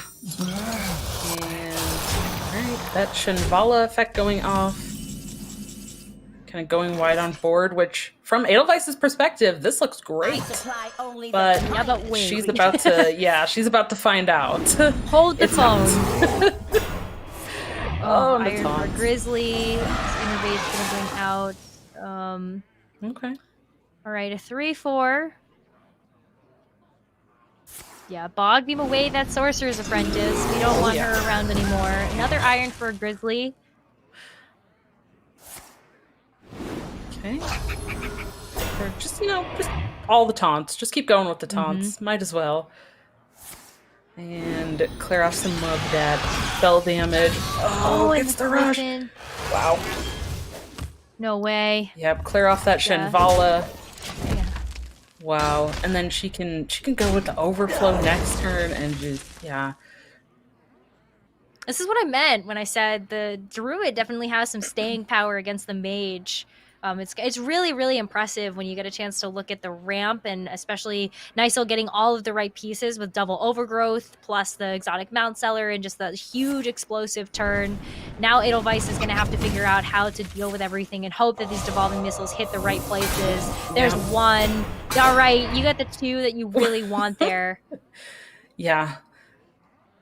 And yeah, this matchup is a little bit, I would say, a little unfavored for the Mage. But you know what's interesting is we have not even seen guardian animals or those, like, this was all just ramp and a single Mount Seller plus some spells. Time runs out on me. Yeah, we haven't even seen the synergies that the deck is named after, which is Guardian Animal Druid. So we haven't even seen that. I'm a little worried for Edelweiss. Oh, well, there it Here's is. their guardian animals. This is probably working out really well for Nycil, also drawing this before playing that overflow, because now this guarantees pulling out those beasts, which allows the overflow to pull out other things later, including portals? Let me double check. Yep, she's running the Hysera. Ooh. Yeah, it's really what I like the overflow for, is drawing out those portals at the very end of the line. And you obviously really want to get guardian animals out first. Yeah. Just so you are drawing through to your spells rather than your actual minions, because that's what the guardian animals is for. So Yes. it ends up working out really, really nicely for Nycil here. Yeah, and I mean, also finding a witchy lackey that finds a pretty strong beast here.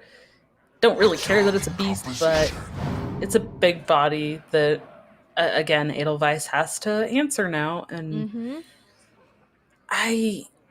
there's also this single copy of Survival in the Fittest in hand. I don't know what Edelweiss can really do here. Okay, so she freezes, but what? I mean, she's going to be in another awkward spot next turn as well. Yeah, when it unfreezes. Yeah. Well, how does she answer if Nycil plays Survival? Because it's just, everything's even bigger. There's no answer. Yeah, even if you got a Flame Strike here, it's just not going to be able to do enough. You hope maybe that Jan Desperov is going to give you something that's going to be able to let you survive through to the next turn, but... What 30, what do you even find? 42 damage on board right now? Yeah, that's a lot of damage.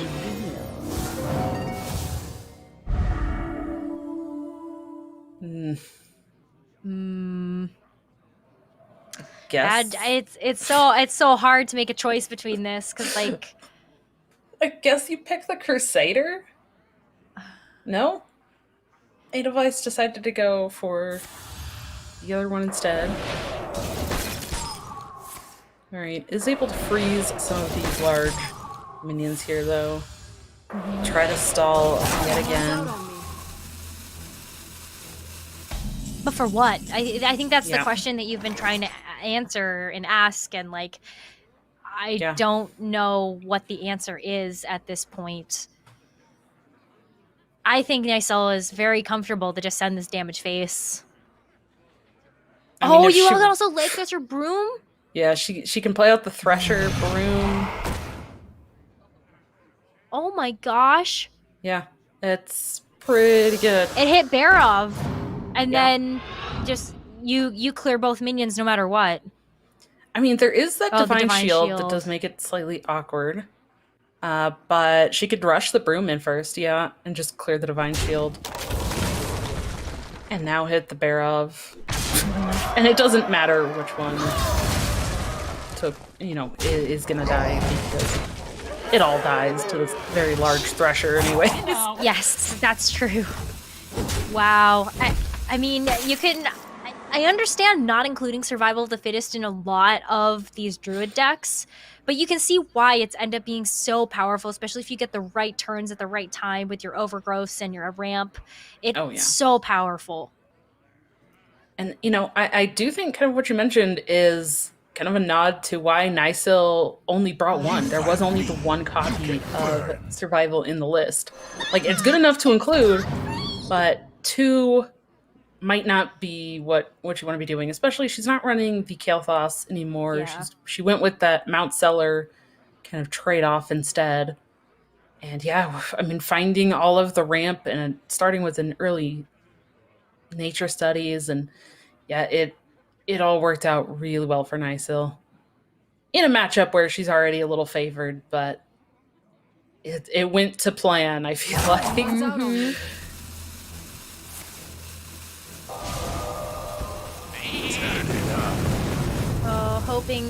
Hoping to get rid of something, but I think that's gonna be it. Edelweiss has seen the end of the tunnel, and it's gonna be Nysel taking the win of the series and becoming our winner of week number 7. Dawn, right before we got into the grand finals, we were talking about the fact that Nysel has been looking for that big win. Multiple second places, multiple top 4 finishes, but now finally has that week win under her belt. Yeah, absolutely. And I hope, I can imagine she's doing some sort of like happy dance, or she's got a big grin or something on her face. I hope she is, because she has been so consistent in getting to the finals, and I know that she had posted on social media about wanting to get that win. So she finally did pull it off, and it's exciting to see. I'm really happy for her. But, a little bit unfortunate on Edelweiss's side that she couldn't quite squeeze that in. But again, she still made it to the finals. So she solidifies another 75 points for herself as well. And she has been doing extremely well every week as the weeks have gone on. So she's pretty far in the standings herself. So yeah, we still have 2 more weeks though. 2 more weeks of competition before we figure out who exactly is going to be solidified into our top 8 for the online championships, October 2nd to 4th. Super, super excited about how everything's going to shake out. But for now, that's the conclusion of week number 7. And even with the nerfs, it kind of didn't really feel like we were missing anything too much in terms of even seeing the Mindrender Lucia getting played out and not really seeing much Kael'thas at all in these lineups. But I definitely feel like we are starting to find our footing in this meta, and it's really, really exciting to see how it's been shaking out. Yeah, absolutely. So like you mentioned, we have 2 more weeks.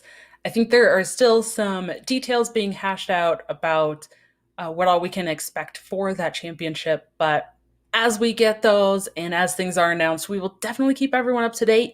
But check out all of the social media and the website as well to keep up to date during the week, in case you can't catch the broadcast.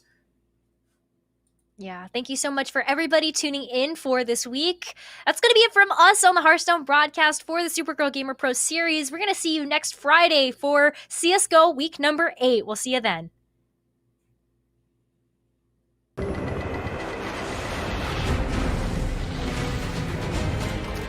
It's not just the ships, the armor, or the aircraft. Whew.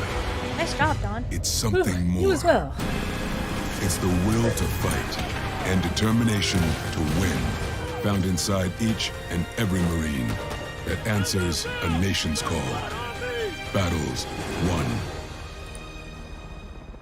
So I'm gonna hold on promoting you this quarter. Cool? Drop the taco. Get in the car. Does this Sentra feel like a compromise to you? Wait, what? The handling, it's good, right? No compromise there. Nope. Watch this. Brief. Rear automatic braking. So if this Nissan Sentra isn't going to compromise, why should you? You're right. All right. That a girl. Shall The all-new we Nissan hop Sentra into with more standard safety control features than any other car in its class. I guess so. Let's do it.